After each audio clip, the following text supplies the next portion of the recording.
ഹരി ഓം ഹരി ഓം. എല്ലാവർക്കും നമസ്കാരം. എല്ലാവർക്കും സുപ്രഭാതം, ശുഭദിനം, സുസ്വാഗതം.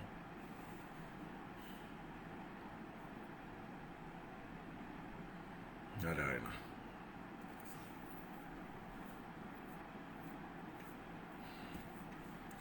നാരായണ.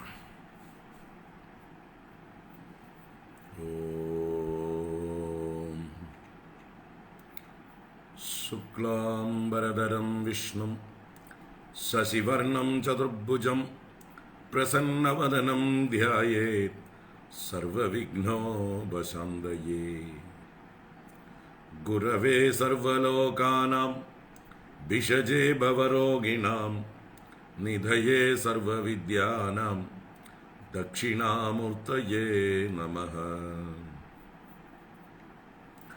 ജന്മാദ്യസ്യ യതോന്വയാദിതരതശ്ച അർത്ഥേഷ്വഭിജ്ഞസ്വരാട് തേനേ ബ്രഹ്മഹൃദായ ആദികവയേ മുഹ്യന്തി യത്സൂരയഃ തേജോ വാരിമൃതാം യദാ വിനിമയോ യത്ര ത്രിസർഗോ മൃഷാ ദാംനാ സ്വേന സദാ നിരസ്തകുഹകം സത്യം പരം ധീമഹി. ധർമ്മഃ പ്രോജ്ജിതകൈതവോത്ര പരമോ നിർമ്മത്സരാണാം സദാം വേദ്യം വാസ്തവമത്ര വസ്തു ശിവദം താപത്രയോന്മൂലനം. ശ്രീമദ്ഭാഗവതേ മഹാമുനികൃതേ കിം വാ പരൈരീശ്വരഃ സദ്യോ ഹൃദ്യവരുദ്ധ്യതേത്ര കൃതിഭിഃ ശുശ്രൂഷുഭിസ്തൽക്ഷണാത്. നിഗമകൽപതരോർഗളിതം ബലം സുഖമുഖാദമൃതദ്രവ സംയുതം പിബത ഭാഗവതം രസമാലയം മുഹുരഹോ രസികാ ഭുവി ഭാവുകാഃ. നാരായണം നമസ്കൃത്യ നരം ചൈവ നരോത്തമം ദേവീം സരസ്വതീം വ്യാസം തതോ ജയമുദീരയേത്. യം പ്രവ്രജന്തമനുപേതമപേതകൃത്യം ദ്വൈപായനോ വിരഹകാതര ആജുഹാവ. പുത്രേതി തന്മയതയാ തരവോഭിനേദുഃ തം സർവഭൂതഹൃദയം മുനിമാനതോസ്മി. യസ്വാനുഭാവമഖിലശ്രുതിസാരമേകം അധ്യാത്മദീപമദിതിതീർഷദം തമോന്ദം സംസാരിണാം കരുണയാഃ പുരാണഗുഹ്യം തം വ്യാസസൂനുമുപയാമി ഗുരും മുനീനാം.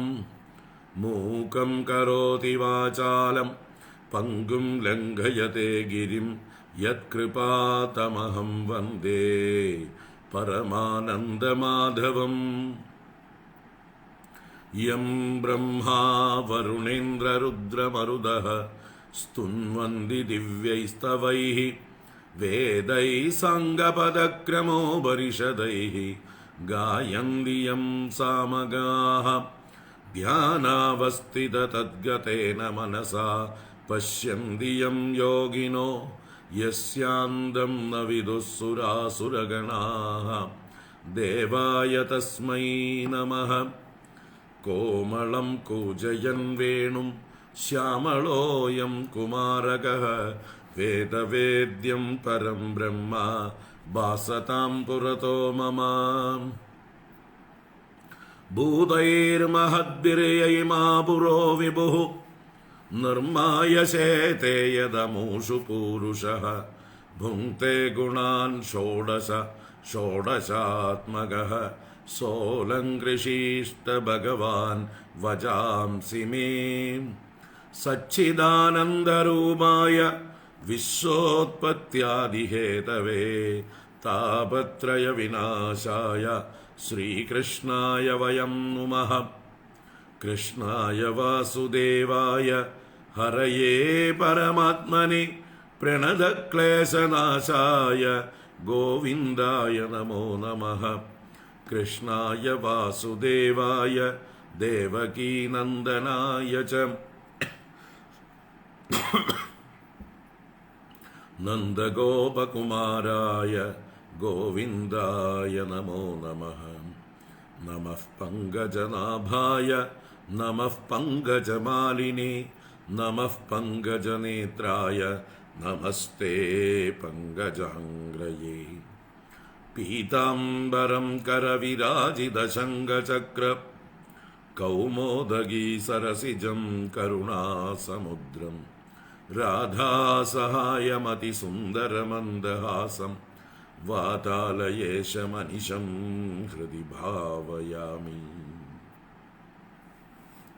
വാതാലയേശമനിശം ഹൃദി ഭാവയാമി. ഓം നമോ ഭഗവതേ വാസുദേവായ. ഓം നമോ നാരായണായ.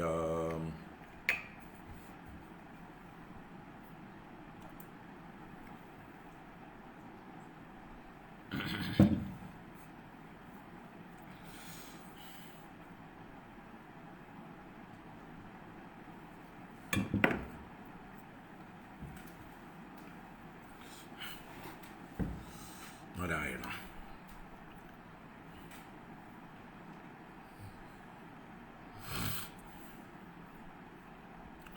ഹരി ഓം. എല്ലാവർക്കും നമസ്കാരം.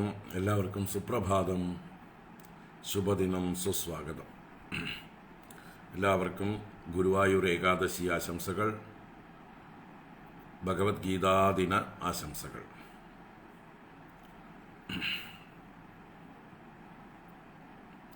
ഗുരുവായൂർ ഏകാദശിക്ക് വൈകുണ്ഠ ഏകാദശി എന്നും പറയുന്നത് കേട്ടിട്ടുണ്ട്, പലരും പറയാറുണ്ട്.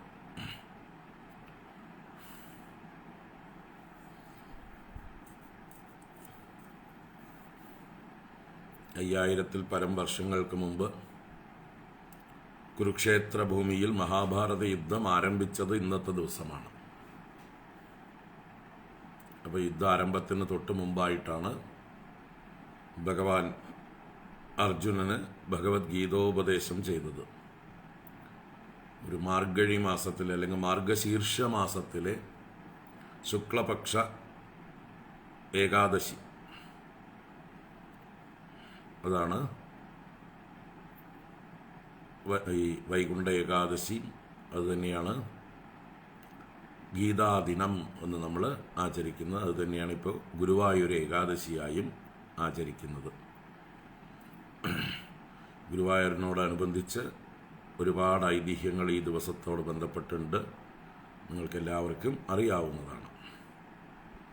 ഗുരുവായൂർ എന്താ പറയുക, ഭഗവാൻ പ്രതിഷ്ഠ നടന്ന ദിവസമായിട്ടും ഗുരുവും വായുവും പ്രതിഷ്ഠ നടത്തിയ ദിവസമായിട്ടും പിന്നീട് ആചാര്യ ഭഗവത്പാദർ അവിടെ ഇറങ്ങി വന്ന് അവിടുത്തെ വിധികൾ നിശ്ചയിച്ചതായിട്ടും പൂജാവിധികൾ നിശ്ചയിച്ച ദിവസമായിട്ടും മേൽപ്പത്തൂരിനും അതുപോലെ മറ്റ് പല മഹാത്മാക്കൾക്കും ഭഗവാൻ ദർശനം കൊടുത്ത ദിവസമായിട്ടും മേൽപ്പത്തൂര് നാരായണീയം ചൊല്ലി സമർപ്പിച്ച ദിവസമായിട്ടും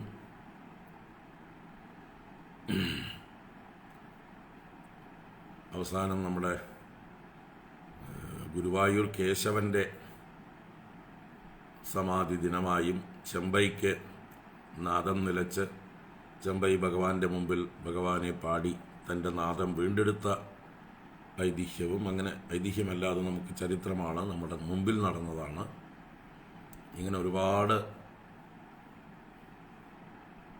നല്ല കാര്യങ്ങൾ അല്ലെങ്കിൽ ഭഗവാനോട് ബന്ധപ്പെട്ട ഭഗവാന്റെ അനുഗ്രഹത്തിൻ്റെ കഥകൾ ഓർമ്മിക്കുന്ന ദിവസമാണ് ഇന്നത്തെ ദിവസം, ഗുരുവായൂർ ഏകാദശി.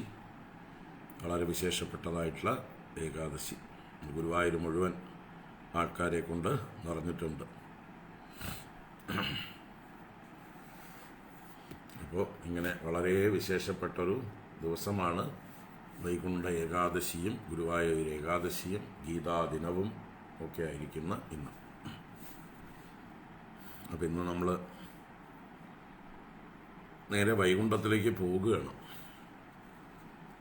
കഴിഞ്ഞ ഭാഗവത ഗംഗാ ക്ലാസ്സിൽ നമ്മൾ അങ്ങനെ പറഞ്ഞാൽ നിർത്തിയത്. ഇന്ന് നമുക്ക് വൈകുണ്ഠത്തിലേക്ക് പോകാം സനകാദികളുടെ കൂടെ എന്ന്. നമുക്ക് ആ ഭാഗം ആദ്യം വായിക്കാം. ഭാഗവത ജ്ഞാനഗംഗയിൽ തൃതീയ സ്കന്ധത്തിൽ 15-ാം അധ്യായമാണ് സനകാദികളുടെ വൈകുണ്ഠ യാത്ര, വൈകുണ്ഠ ദർശനം, ജയവിജയന്മാർക്ക് ശാപം കൊടുക്കുന്നതായിട്ടുള്ള ആ സന്ദർഭം ഒക്കെയാണ് ഈ 15-ാം അധ്യായത്തിലെ കഥ. അപ്പോൾ ആ ഭാഗം നമുക്കിന്ന് വായിക്കാം. കഴിഞ്ഞ ക്ലാസ്സിൽ ആദ്യത്തെ ഒരു 10 ശ്ലോകം നമ്മൾ എടുത്തു. അതിൻ്റെ തുടർച്ചയായിട്ടൊന്ന് ബാക്കി കാണാം. ഇപ്പോൾ നമുക്ക് ആദ്യം തൊട്ട് തന്നെ വായിക്കാം. ഈ 15-ാം അധ്യായം 1-ാം ശ്ലോകം തൊട്ട് തന്നെ വായിക്കാം. ഓം നമോ ഭഗവതേ വാസുദേവായ. ഓം ശ്രീകൃഷ്ണ പരമാത്മനേ നമഃ. ഓം ശ്രീ ഗുരുവായൂരപ്പ ശരണം. അഥ ശ്രീമദ്ഭാഗവതേ തൃതീയസ്കന്ധേ 15-ോऽധ്യായഃ. മൈത്രേയ ഉവാച. പ്രാജാപത്യം തു തത്തേജഃ പരതേജോഹനം ദിതിഃ ദധാര വർഷാണി ശതം ശങ്കമാനാസുരാർദ്ദനാദ്. ലോകേ തേന ഹതാ ലോകേ ലോകപാലാഃ തൗചസഃ ന്യവേദയൻ വിശ്വസൃജേ ദ്വാന്തവ്യതികരം ദിശാം. ദേവാ ഊജുഃ തമയേതദ്വിഭോ വേത്ത സംവിഘ്നായദ്വയം വൃശം ന ഹ്യവ്യക്തം ഭഗവതഃ കാലേനാസ്പൃഷ്ടവത്മനഃ. ദേവദേവ ജഗദ്ദാതഃ ലോകനാഥശിഖാമണേ പരേഷാം അപരേഷാം ത്വം ഭൂതാനാമസി ഭാവവിത്. നമോ വിജ്ഞാനവീര്യായ മായയേദമുപേയുഷേ ഗൃഹീതഗുണഭേദായ നമസ്തേ വ്യക്തയോനയേ. യേ ത്വാനന്യേന ഭാവേന ഭാവയന്ത്യാത്മഭാവനം ആത്മനി പ്രോദഭുവനം പരം സദസദാത്മകം. തേഷാം സുപക്വയോഗാനാം ജിതശ്വാസേന്ദ്രിയാത്മനാം ലബ്ധയുഷ്മത്പ്രസാദാനാം ന കുതശ്ചിത് പരാഭവഃ. യസ്യ വാചാ പ്രജാ സർവാ ഗാവസ്തന്ധ്യേവ യന്ത്രിതാഃ ഹരന്തി ബലിമായത്താഃ തസ്മൈ മുഖ്യായ തേ നമഃ. സത്വം വിദൽ സ്വശംഭൂമൻ തമസാലുപ്തകർമ്മണാം അദഭ്രതയയാ ദൃഷ്ട്യാ ആപന്നാൻ അർഹസീക്ഷിതും. യേഷ ദേവതിദേർഗർഭഃ ഓജ കാശ്യപമർപ്പിതം ദിശസ്തിമിരയൻ സർവാ വർദ്ധതേ അഗ്നിരിവൈധസി. മൈത്രേയ ഉവാച. സപ്രഹസ്യ മഹാബാഹോ ഭഗവാൻ ശബ്ദഗോചരഃ പ്രത്യാചഷ്ടാത്മഭൂർദേവാൻ പ്രീണൻ രുചിരയാ ഗിരാ. ബ്രഹ്മോവാച.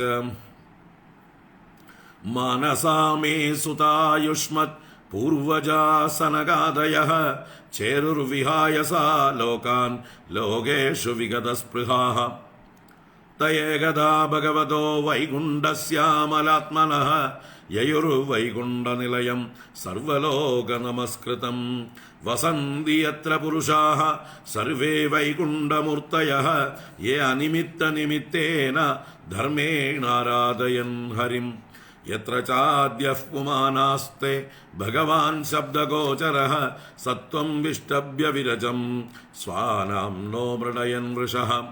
യത്ര നൈശ്രേയസം നാമ വനം കാമദുഗൈർദ്രുമൈഃ സർവർത്തുഃ ശ്രീഭിർവിഭ്രാജത് കൈവല്യമിവ മൂർത്തിമത്. വൈമാനികാ സലലനാശ്ചരിതാനി യത്ര ഗായന്തി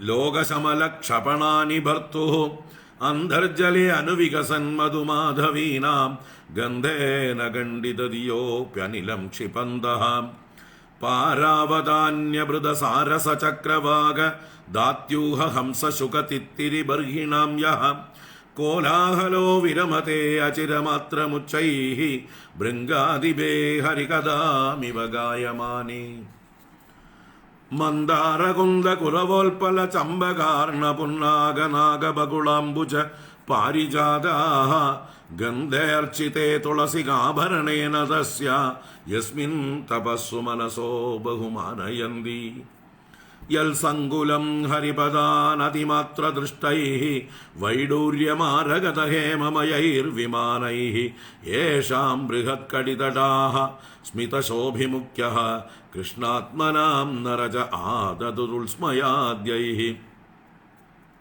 ശ്രീരൂപിണീ ക്വണയതി ചരണാരവിന്ദം ലീലാംബുജേന ഹരിസദ്മനിമുക്തദോഷ സംലക്ഷ്യത്തെ സ്ഫടികകുഡ്യ ഉപേതഹേമ്നി സമ്മാർജതീവ യദനുഗ്രഹണേന്യയത്നഃ വാപീഷു വിദ്രുമതടാസു അമലാമൃതാപ്സു പ്രേഷ്യാന്വിതാ നിജവനേ തുളസീബിരീശം അഭ്യർച്ചതി സ്വളകമുന്നസമീക്ഷ്യ വക്ത്രം ഉച്ഛേഷിതം ഭഗവതേത്യമതാംഗയശ്രീഃ യന്നവ്രജന്ത്യകവിദോ രചനാനുവാദാത് ശൃണ്വന്തി യന്യവിഷയാ കുകദാമധിഗ്നൈഃ യാസ്തു ശ്രുതാ ഹതഭഗൈർനൃഭിരാർത്തസാരാഃ താം സ്ഥാൻ ക്ഷിപന്ത്യശരണേഷു തമസ്സു ഹന്ത യേഭ്യർത്ഥിതാമപി ച നോ നൃഗതിം പ്രപന്നാഃ ജ്ഞാനം ച തത്വവിഷയം സഹ ധർമ്മയത്ര നാരാധനം ഭഗവതോ വിതരന്ത്യമുഷ്യ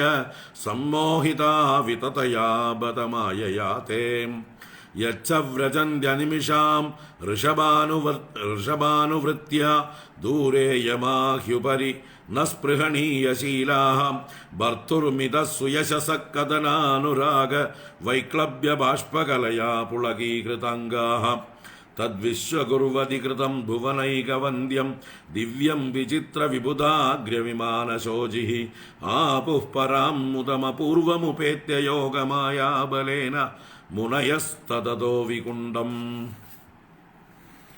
തസ്മിന്നദീത്യമുനയഃ ഷഡസജ്ജമാനാഃ കക്ഷാസമാനവയസൗ അധസപ്തമായാം ദേവൗ അചക്ഷതഗൃഹീതപദൗ പരാർദ്യഗേയൂരകുണ്ടലകിരീടവിഡംഗവേഷൗ മത്തദ്വിരേഭവനമാലികയാ നിവീതൗ വിന്യസ്തയാ സിതചതുഷ്ടയാ ബാഹുമധ്യേ വക്ത്രം ഭ്രുവാകുടിലയാ സ്ഫുടനിർഗമാഭ്യാം രക്തേക്ഷണേന ചമനാഗ്രഭസം ദദാനൗ ദ്വാര്യേതയോർനിവിവിശുർമിഷദോരപൃഷ്ട്വാ പൂർവായതാ പുരണവജ്രകവാടികായാഃ സർവത്ര തേ വിഷമയാ മുനയഃ സ്വദൃഷ്ട്യാ യേ സഞ്ചരന്ത്യവിഹതാ വിഗതാഭിശങ്കാഃ താൻ വീക്ഷ്യ വാദരശനാൻ ചതുരകുമാരാൻ വൃദ്ധാൻ ദശാർദ്ധവയസോ വിദിതാത്മതത്വാൻ വേത്രേണ ചാസ്കലയതാം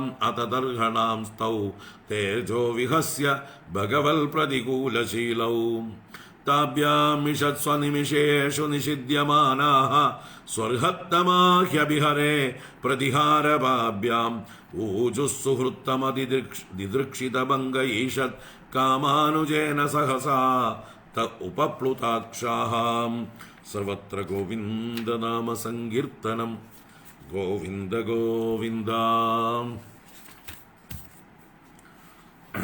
അവിടെ നിർത്തണം.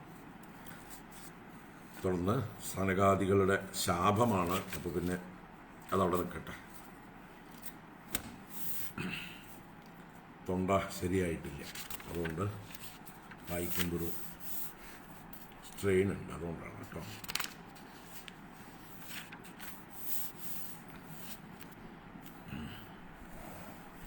ഇന്നലെ നാരായണീയ ദിനം ആചരിച്ചു നമ്മൾ. വൃശ്ചികം 28 ആണ് അതിൻ്റെ കണക്ക്. വൃശ്ചികം 28-ാം തീയതിയാണ് മേൽപ്പത്തൂർ നാരായണീയം ഗുരുവായൂരപ്പൻ്റെ മുമ്പിൽ പൂർണ്ണമായിട്ട് 100-ാമത്തെ ദശകം കേശാദിപാദ വർണ്ണനയോടുകൂടി സമർപ്പിച്ചത്. അതിനു മുമ്പ് ഓരോ ദിവസം ഓരോ ദശകം വീതം സമർപ്പിച്ചിരുന്നു.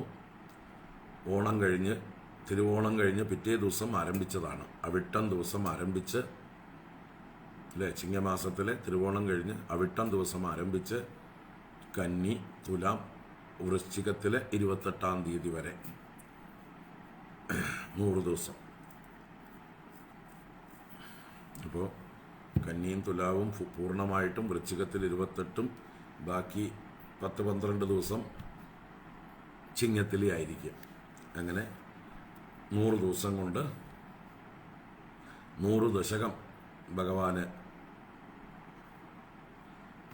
നാരായണീയ വനമാലയായി ചാർത്തി. അപ്പം അതിൻ്റെ ഒരു സ്മരണയ്ക്ക് നമ്മൾ ഇന്നലെ സമ്പൂർണ്ണ നാരായണീയ പാരായണങ്ങളായിരുന്നു എല്ലായിടത്തും അല്ലേ. നമ്മൾ പലയിടത്തും കണ്ടു കാണും. നമ്മളും നടത്തി ഇന്നലെ പാലക്കാട് പുത്തൂർ തിരുപരായ്ക്കൽ ഭഗവതി ക്ഷേത്രത്തിൽ നല്ലൊരു പങ്കാളിത്തമുണ്ടായിരുന്നു. ധാരാളം ആളുകൾ അതിൽ നേരിട്ട് തന്നെ വന്ന് പങ്കുചേർന്നു. അതോടൊപ്പം നിങ്ങളും ഓൺലൈനായിട്ട് ഒരുപാട് പേരുണ്ടായിരുന്നു. 3 സെഷനായിട്ടാണ് നമ്മൾ ഫേസ്ബുക്കിൽ അത് പോസ്റ്റ് ചെയ്തിട്ടുണ്ട്. ഇനിയും കണ്ടിട്ടില്ലാത്തവർ കാണുക. ഒപ്പം നാരായണീയം പാരായണം ചെയ്യാം. കുറച്ച് വ്യക്തത കുറയും ഒന്നിച്ച് ക്രൗഡായിട്ട് ചൊല്ലുമ്പോൾ. എങ്കിലും പരമാവധി ശ്രദ്ധിച്ചാലെല്ലാം വ്യക്തമാകും. നമ്മുടെ ശബ്ദമല്ലേ, ആദ്യാവസാനം ഒരേ ശബ്ദത്തിൽ തന്നെ ചൊല്ലിയിട്ടുമുണ്ട്. ഒട്ടും കുറഞ്ഞിട്ടില്ല, എനർജി കുറഞ്ഞിട്ടില്ല. 100 ദശകങ്ങളും നല്ല ശബ്ദത്തിൽ ചൊല്ലി. അതിനു മുമ്പ് വിഷ്ണു സഹസ്രനാമവും ചൊല്ലി. അപ്പം അത്രയും ചെയ്തതിൻ്റെ ഫലമായിട്ടാണ് നമുക്ക് ഇന്നലെ രാത്രി തന്നെ തൊണ്ട പോയി. ചൊല്ലുമ്പോൾ ഒരു കുഴപ്പമുണ്ടായിരുന്നില്ല, ചൊല്ലി കഴിഞ്ഞപ്പോൾ തൊണ്ട പോയി. ഭഗവാന്റെ കളി. ഇനിയൊന്നും മിണ്ടണ്ട തൽക്കാലം എന്ന് പറഞ്ഞ് നമ്മളെ വായടപ്പിച്ചു. ഇപ്പോൾ അതാ ഭാഗവതമായിട്ട് തുറന്നിട്ടുണ്ട്, നോക്കാം. അതിൻ്റെ തലേ ദിവസവും നമ്മൾ ഭാഗവതം ഒരു സപ്താഹത്തിൻ്റെ സമർപ്പണ ദിവസം 3.25 മണിക്കൂർ 3 മണിക്കൂറും 39 മിനിറ്റും ഫേസ്ബുക്കിലുണ്ട് ലൈവായിട്ട് ഇട്ടത്. അപ്പോൾ അതും ഒരു മാരത്തോൺ പരിപാടിയായിരുന്നു അല്ലേ. അപ്പോൾ അങ്ങനെ 2 ദിവസമായിട്ട് മാരത്തോൺ പരിപാടികളായിരുന്നു. അതുകൊണ്ട് തൊണ്ടയ്ക്ക് കുറച്ച് ബാധയുണ്ട്, സാരമില്ല, ശരിയായിക്കോളും.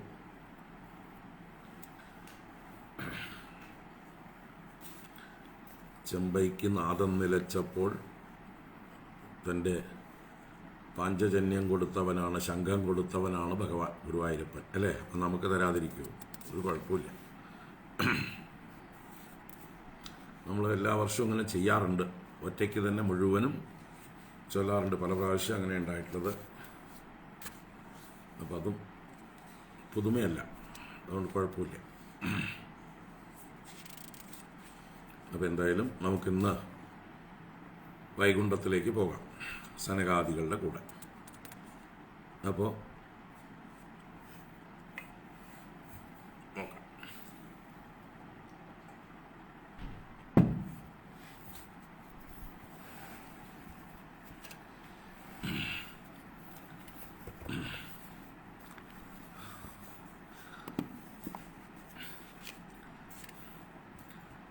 കശ്യപ പ്രജാപതിയുടെ തേജസ് രേതസ്സായി വീര്യമായി ദിതിയുടെ ഗർഭത്തിൽ പ്രവേശിച്ചു. ദിതി അത് 100 വർഷം അടക്കിപ്പിടിച്ചു. എന്താ കാരണം? ദേവന്മാരെ ഉപദ്രവിക്കരുത് എന്ന് കരുതിയിട്ട്. ശങ്കമാന സുരാർദ്ധനാത്, സുരന്മാരെ അർദ്ധിക്കരുത് എന്ന് ശങ്കിച്ചുകൊണ്ട് ദധാര വർഷാണി ശതം 100 വർഷം അടക്കിപ്പിടിച്ചു. പ്രാജാപത്യം തു തത്തേജ പരതേജോഹനം ദിദിഹി. മറ്റുള്ളവരുടെ തേജസ്സിനെ ഇല്ലാതാക്കുന്നതാണ് കശ്യപ പ്രജാപതിയുടെ ഈ സന്തതികൾ പുറത്തേക്ക് വന്നു കഴിഞ്ഞാൽ എന്ന് കരുതി അടക്കിപ്പിടിച്ചിരുന്നു. ആ സമയത്ത് ലോകത്തിൽ ഒരു ഇരുട്ട് ഉണ്ടായി. അതാണ് ഹതാലോകേ. ലോകേ തേന ഹത ആലോകേ. ആലോകമില്ലാതെയായി, വെളിച്ചമില്ലാതെ എല്ലാം ഇരുണ്ടായി. അപ്പോൾ ലോകപാലന്മാർ അവരുടെ തേജസ് നഷ്ടപ്പെട്ടവരായിട്ട് ദിക്കുകളിൽ എന്തുകൊണ്ടാണ് ഈ ഇരുട്ടുണ്ടായിരിക്കുന്നത് എന്നറിയാനായിക്കൊണ്ട് വിശ്വസൃജയെ ന്യവേദയൻ, വിശ്വസൃഷ്ടാവായ ബ്രഹ്മദേവന്റെ അടുത്ത് വന്ന് ഇവരെ ആവലാതിയെ അറിയിച്ചു.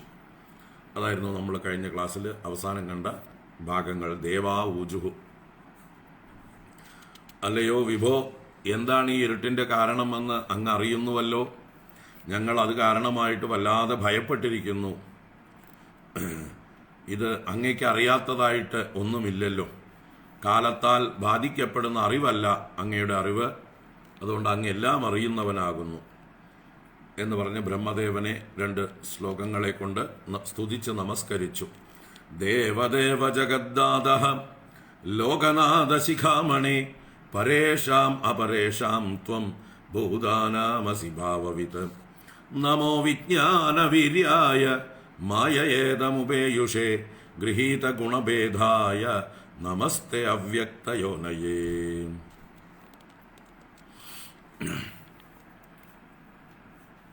അപ്പോൾ ആ ബ്രഹ്മദേവനെ തന്നെ ഈ പ്രപഞ്ചത്തിൻ്റെ സൃഷ്ടികർത്താവായും പരിപാലകനായും ഒക്കെയാണ് പിന്നീട് സ്തുതിച്ചത്. ഈ കാണപ്പെടുന്ന സകല ലോകങ്ങളും അങ്ങയിൽ തന്നെ നിർത്തിയിരിക്കുന്നു. ഈ സ്ഥൂല സൂക്ഷ്മ ലോകങ്ങളായി ഭവിച്ചിരിക്കുന്നത് തന്നെ അങ്ങ് തന്നെ ആകുന്നു. എല്ലാ ജീവരാശികളെയും അങ്ങ് അനുഗ്രഹിക്കുന്നു. അങ്ങ് ലോകത്തിൽ നിന്ന് വ്യതിരിക്തനുമാകുന്നു.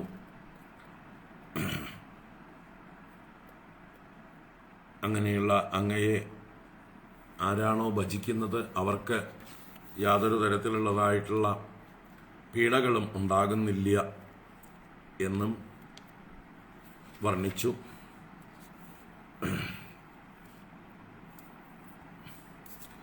ആ ബ്രഹ്മദേവനെ തന്നെ മുഖ്യനായിക്കൊണ്ട് സ്തുതിച്ച് നമസ്കരിച്ചു. ഏതൊരു അങ്ങയുടെ വാക്കുകളാൽ പ്രജകളെല്ലാവരും പശുക്കൾ അല്ലെങ്കിൽ കാളകൾ കയറുകൊണ്ട് നിയന്ത്രിക്കപ്പെടുന്നത് പോലെ നിയന്ത്രിക്കപ്പെടുന്നുവോ, എന്നിട്ട് ആർക്കായിക്കൊണ്ട് ബലിയെ കൊണ്ടുവന്ന് നൽകുന്നുവോ, ആ മുഖ്യനായ അങ്ങയ്ക്ക് നമസ്കാരം. ഇരുട്ടുകൊണ്ട് ഞങ്ങളുടെ കർമ്മങ്ങൾക്ക് തടസ്സം നേരിട്ടിരിക്കുന്നു.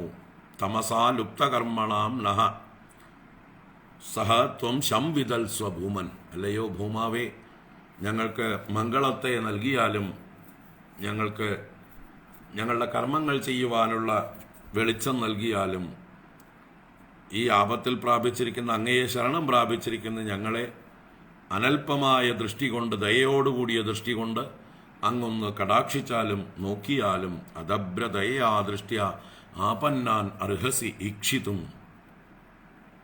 ഇനി ഞങ്ങൾക്ക് സംശയമുണ്ട്, ഈ കശ്യപന് ദിതിയിലുണ്ടായിട്ടുള്ള ഗർഭം ആണ് ഈ ദിക്കുകളെ ഇരുട്ടിലാക്കിക്കൊണ്ട് ഇങ്ങനെ ലോകത്തെ പീഡിപ്പിക്കുന്നത്. വിറകിൽ അഗ്നി വർദ്ധിക്കും പോലെ എല്ലാ ദിക്കുകളിലും ആ തിമിരം വർദ്ധിച്ചുകൊണ്ടേയിരിക്കുന്നു. ഈ ദിതിയുടെ ഗർഭം വലുതാകും തോറും ലോകത്തിലുള്ള അന്ധകാരവും വർദ്ധിച്ചുകൊണ്ടിരിക്കുന്നു. ശരിയല്ലേ ഞങ്ങൾ മനസ്സിലാക്കിയത് എന്ന മട്ടിൽ ദേവന്മാര് ബ്രഹ്മദേവനെ സ്തുതിച്ച് ശരണം പ്രാപിച്ചു, നമസ്കാരാദികൾ ചെയ്തു. അതിന് ബ്രഹ്മദേവൻ മറുപടിയായിട്ട് എന്താണ് പറഞ്ഞത്, എങ്ങനെയാണ് അവരെ ആശ്വസിപ്പിക്കുന്നത്, ആ സന്ദർഭത്തിൽ ആണ് ഈ ദിതിയുടെ ഗർഭത്തിൽ വന്നിരിക്കുന്നത് ആരാണെന്ന് പറയാൻ. അത് സ്വർഗത്തിലെ വൈകുണ്ഠത്തിലെ പാർഷദന്മാരായ ജയവിജയന്മാരാണ്. സനകാദികളുടെ ശാപം കൊണ്ടാണ് അവർ ദിതി ഗർഭത്തിൽ വന്ന് ചേർന്നിരിക്കുന്നത്. അസുര ഭാവത്തിലാണ് അവരുടെ ഇപ്പോഴത്തെ ജന്മം. ഇത് സൂചിപ്പിക്കാനായിക്കൊണ്ട് ആ കഥകളിലേക്ക് ബ്രഹ്മദേവൻ ദേവന്മാരെ കൂട്ടിക്കൊണ്ടുപോകുന്നു. സനകാദികളുടെ വൈകുണ്ഠയാത്ര. ദേവന്മാരോടൊപ്പം നമുക്കും ബ്രഹ്മദേവന്റെ കൂടെ വൈകുണ്ഠം കാണാം. മൈത്രേയ ഉവാച സപ്രഹസ്യ മഹാബാഹോ ഭഗവാൻ ശബ്ദഗോചരഃ പ്രത്യാജഷ്ടാത്മഭൂർദേവാൻ പ്രീണൻ രുചിരയാ ഗിരാ. ഇവിടെ മഹാബാഹോ എന്നത് മൈത്രേയൻ വിതുരനെ സംബോധന ചെയ്യുന്നതാണ്. വലിയ കൈകളുള്ള ക്ഷത്രിയ വീര ഇപ്പം വിതുരൻ മഹാബാഹു ആണെന്നുള്ളത് കൊണ്ട് തന്നെ ക്ഷത്രിയനാണ്. വലിയ കൈകൾ ആർക്കാണ്? ക്ഷത്രിയന്റെ ലക്ഷണമാണ്. ക്ഷത്രിയന്മാർക്ക് വലിയ കൈകൾ വേണം രക്ഷയ്ക്കായിക്കൊണ്ട്. ഇപ്പൊ ഹേ മഹാബാഹോ ശബ്ദഗോചര ഭഗവാൻ ആത്മഭൂഹു. ഇവിടെ ആത്മഭൂഹു, ആത്മഭൂ ഭഗവാനിൽ നിന്ന് ഭവിച്ചവൻ, അല്ലെങ്കിൽ സ്വയം ഭവിച്ചവൻ, സ്വയംഭൂ. ആരാണ്? ബ്രഹ്മദേവൻ. അദ്ദേഹത്തെ ഭഗവാൻ എന്ന് പറഞ്ഞു. അദ്ദേഹം സർവജ്ഞനാണ്.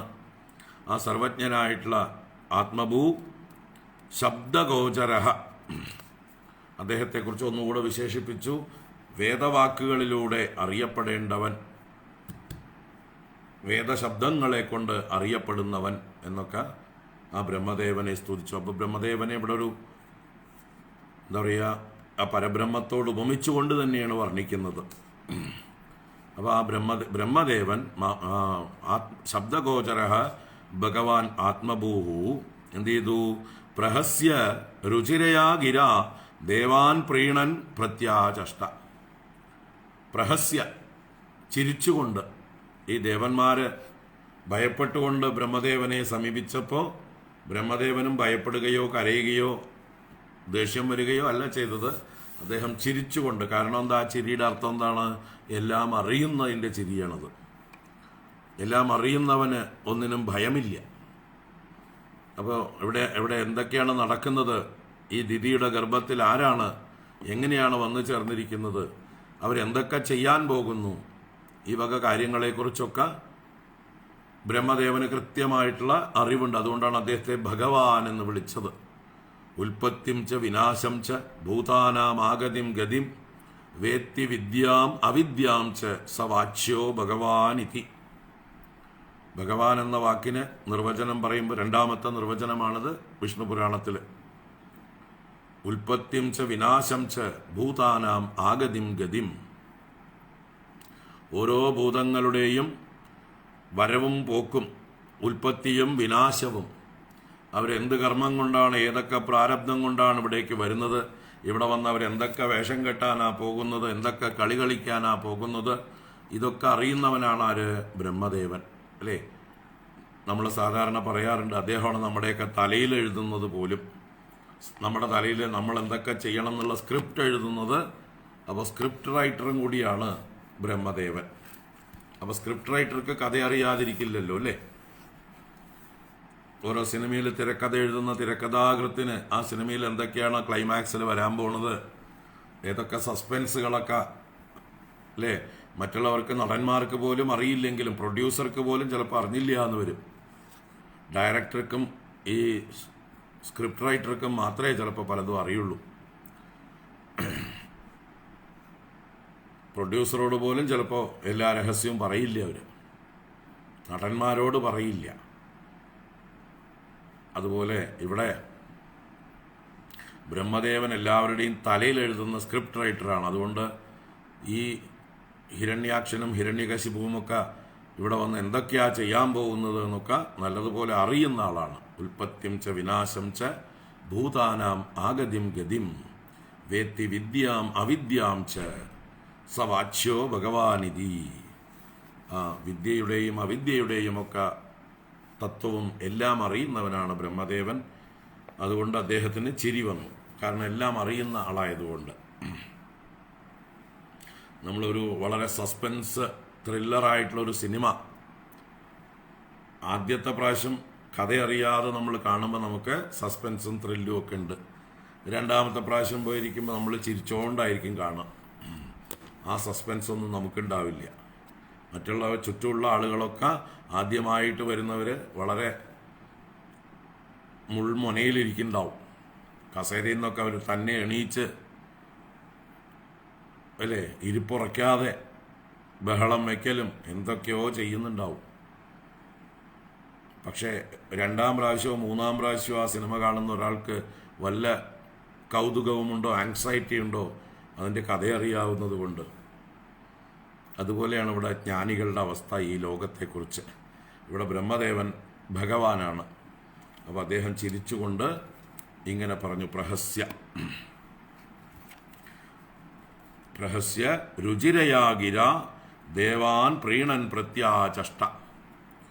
രുചിരയാകിര, രുചിരമായ വാക്കുകൊണ്ട്, മനോഹരമായ വാക്കുകൊണ്ട്, മധുരമായ വാക്കുകൊണ്ട് ദേവാൻ പ്രീണൻ, ദേവന്മാരെ സന്തോഷിപ്പിച്ചുകൊണ്ട് പ്രീണിപ്പിച്ചുകൊണ്ട് പ്രത്യാചഷ്ട, പ്രതിവചനം ചെയ്തു, മറുപടി പറഞ്ഞു. അവരുടെ ഭയത്തെ നീക്കിക്കൊടുക്കാനായിക്കൊണ്ട് ഈ രഹസ്യത്തെ അനാവരണം ചെയ്യണം. ആരാണ് ഈ ദിതിയുടെ ഗർഭത്തിൽ വന്നിരിക്കുന്നത്, എന്ത് കാരണം കൊണ്ടാണ് അവരിവിടെ വന്നാൽ എന്തൊക്കെ ചെയ്യാൻ പോകുന്നു എന്നിങ്ങനെ സൂചിപ്പിക്കാൻ പോവുകയാണ്. ദേവാൻ പ്രീണൻ പ്രത്യാചഷ്ട. തുടർന്ന് ബ്രഹ്മോവാച മാനസാമേ സുതാ യുഷ്മത് പൂർവജ സനകാദയഃ ചേരുർവിഹായ സാ ലോകാൻ ലോകേഷു വിഗതസ്പൃഹാഃ. ദേവന്മാരോട് പറയുന്നു ബ്രഹ്മദേവൻ, ബ്രഹ്മോവാച മാനസാ മേ സുതാ, മേ മാനസാ സുതാഹ, ഇവരെൻ്റെ മാനസപുത്രന്മാരാണ്. യുഷ്മത് പൂർവജാഹ, നിങ്ങളുടെയൊക്കെ ജ്യേഷ്ഠന്മാരാണ്. നിങ്ങളെല്ലാവരും ഉണ്ടാവുന്നതിന് മുമ്പേ ഉണ്ടായിട്ടുള്ള ആളുകളാണ് ഈ സനകാദികൾ. അവരുടെ പേര് സനകാദയ. അപ്പം എൻ്റെ മാനസത്തിൽ നിന്നുണ്ടായവരും നിങ്ങൾക്ക് പൂർവികന്മാരായുള്ളവരും സനകാദികളുമാണിവർ. അവർ ചേരുർ വിഹായസാ ലോകാൻ ലോകേഷു വിഗതസ്പൃഹാഹ, അവർ വിഹായസാ ലോകാൻ ചേരുഹു, ആകാശത്തിലൂടെ എല്ലാ ലോകങ്ങളിലും അവർ ചേരുഹു എന്ന് പറഞ്ഞാൽ ചചാര എന്ന ഏകവചനം പാസ്റ്റ് ടെൻസാണ്, സഞ്ചരിച്ചു എന്ന്. ഇവിടെ ചേരുഹു, സഞ്ചരിച്ചു ബഹുവചനം. സനകാദികൾ 4 പേരായതുകൊണ്ട് 4 പേരും സഞ്ചരിച്ചു കൊണ്ടിരുന്നു. ലോകേഷു വിഗതസ്പൃഹാഹ, എല്ലാ ലോകങ്ങളിലും ഒരു സ്പൃഹയുമില്ലാതെ, ഒരൊട്ടലുമില്ലാതെ, ഒരു കൊതിയുമില്ലാതെ. അവർക്കൊന്നിനും വേണ്ടിയിട്ടല്ല, അവർ സഞ്ചരിക്കുന്നത് ലോകങ്ങളെ അനുഗ്രഹിക്കാൻ വേണ്ടിയിട്ടാണ്. സനകാദികളുടെ ലോകത്തിലുള്ള സഞ്ചാരം എന്തെങ്കിലും ലോകത്തിൽ നിന്ന് കിട്ടാൻ വേണ്ടിയിട്ടല്ല, ലോകത്തിന് കൊടുക്കാൻ വേണ്ടിയിട്ട്, അനുഗ്രഹിക്കാൻ വേണ്ടിയിട്ട്. അങ്ങനെ ഇഷ്ടം പോലെ സഞ്ചരിക്കുന്നവരായിരുന്നു അവർ. മാനസാമേ സുതാ യുഷ്മത് പൂർവജാ സനകാദയഃ ചേരുർവിഹായ സാ ലോകാൻ ലോകേഷു വിഗതസ്പൃഹാഃ. തയേകദാ ഭഗവതോ വൈകുണ്ഠസ്യാമലാത്മനഃ യയുർവൈകുണ്ഠനിലയം സർവലോക നമസ്കൃതം. ത എന്നുള്ളത് തേയാണ്, തേ ലോപിച്ച് ത എന്നാവുകയാണ്.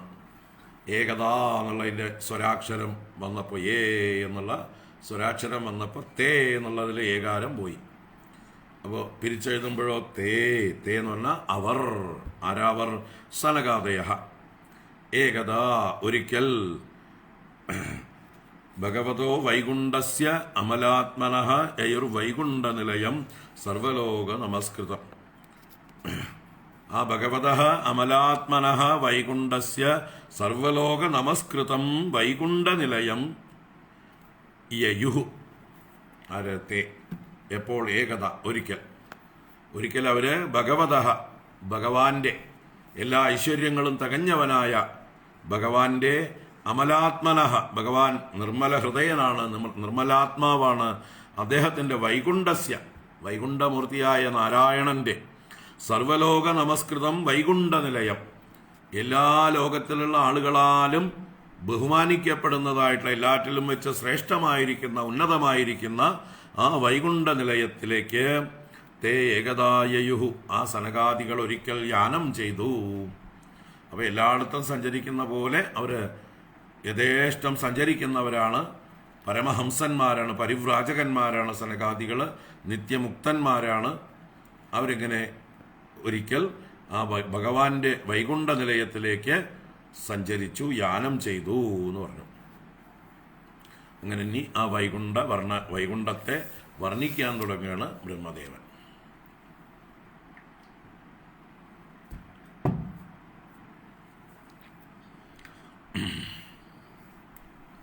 പതിനാല് മുതൽ 25 വരെയുള്ള ശ്ലോകങ്ങൾ വൈകുണ്ഠ വർണ്ണനയാണ്.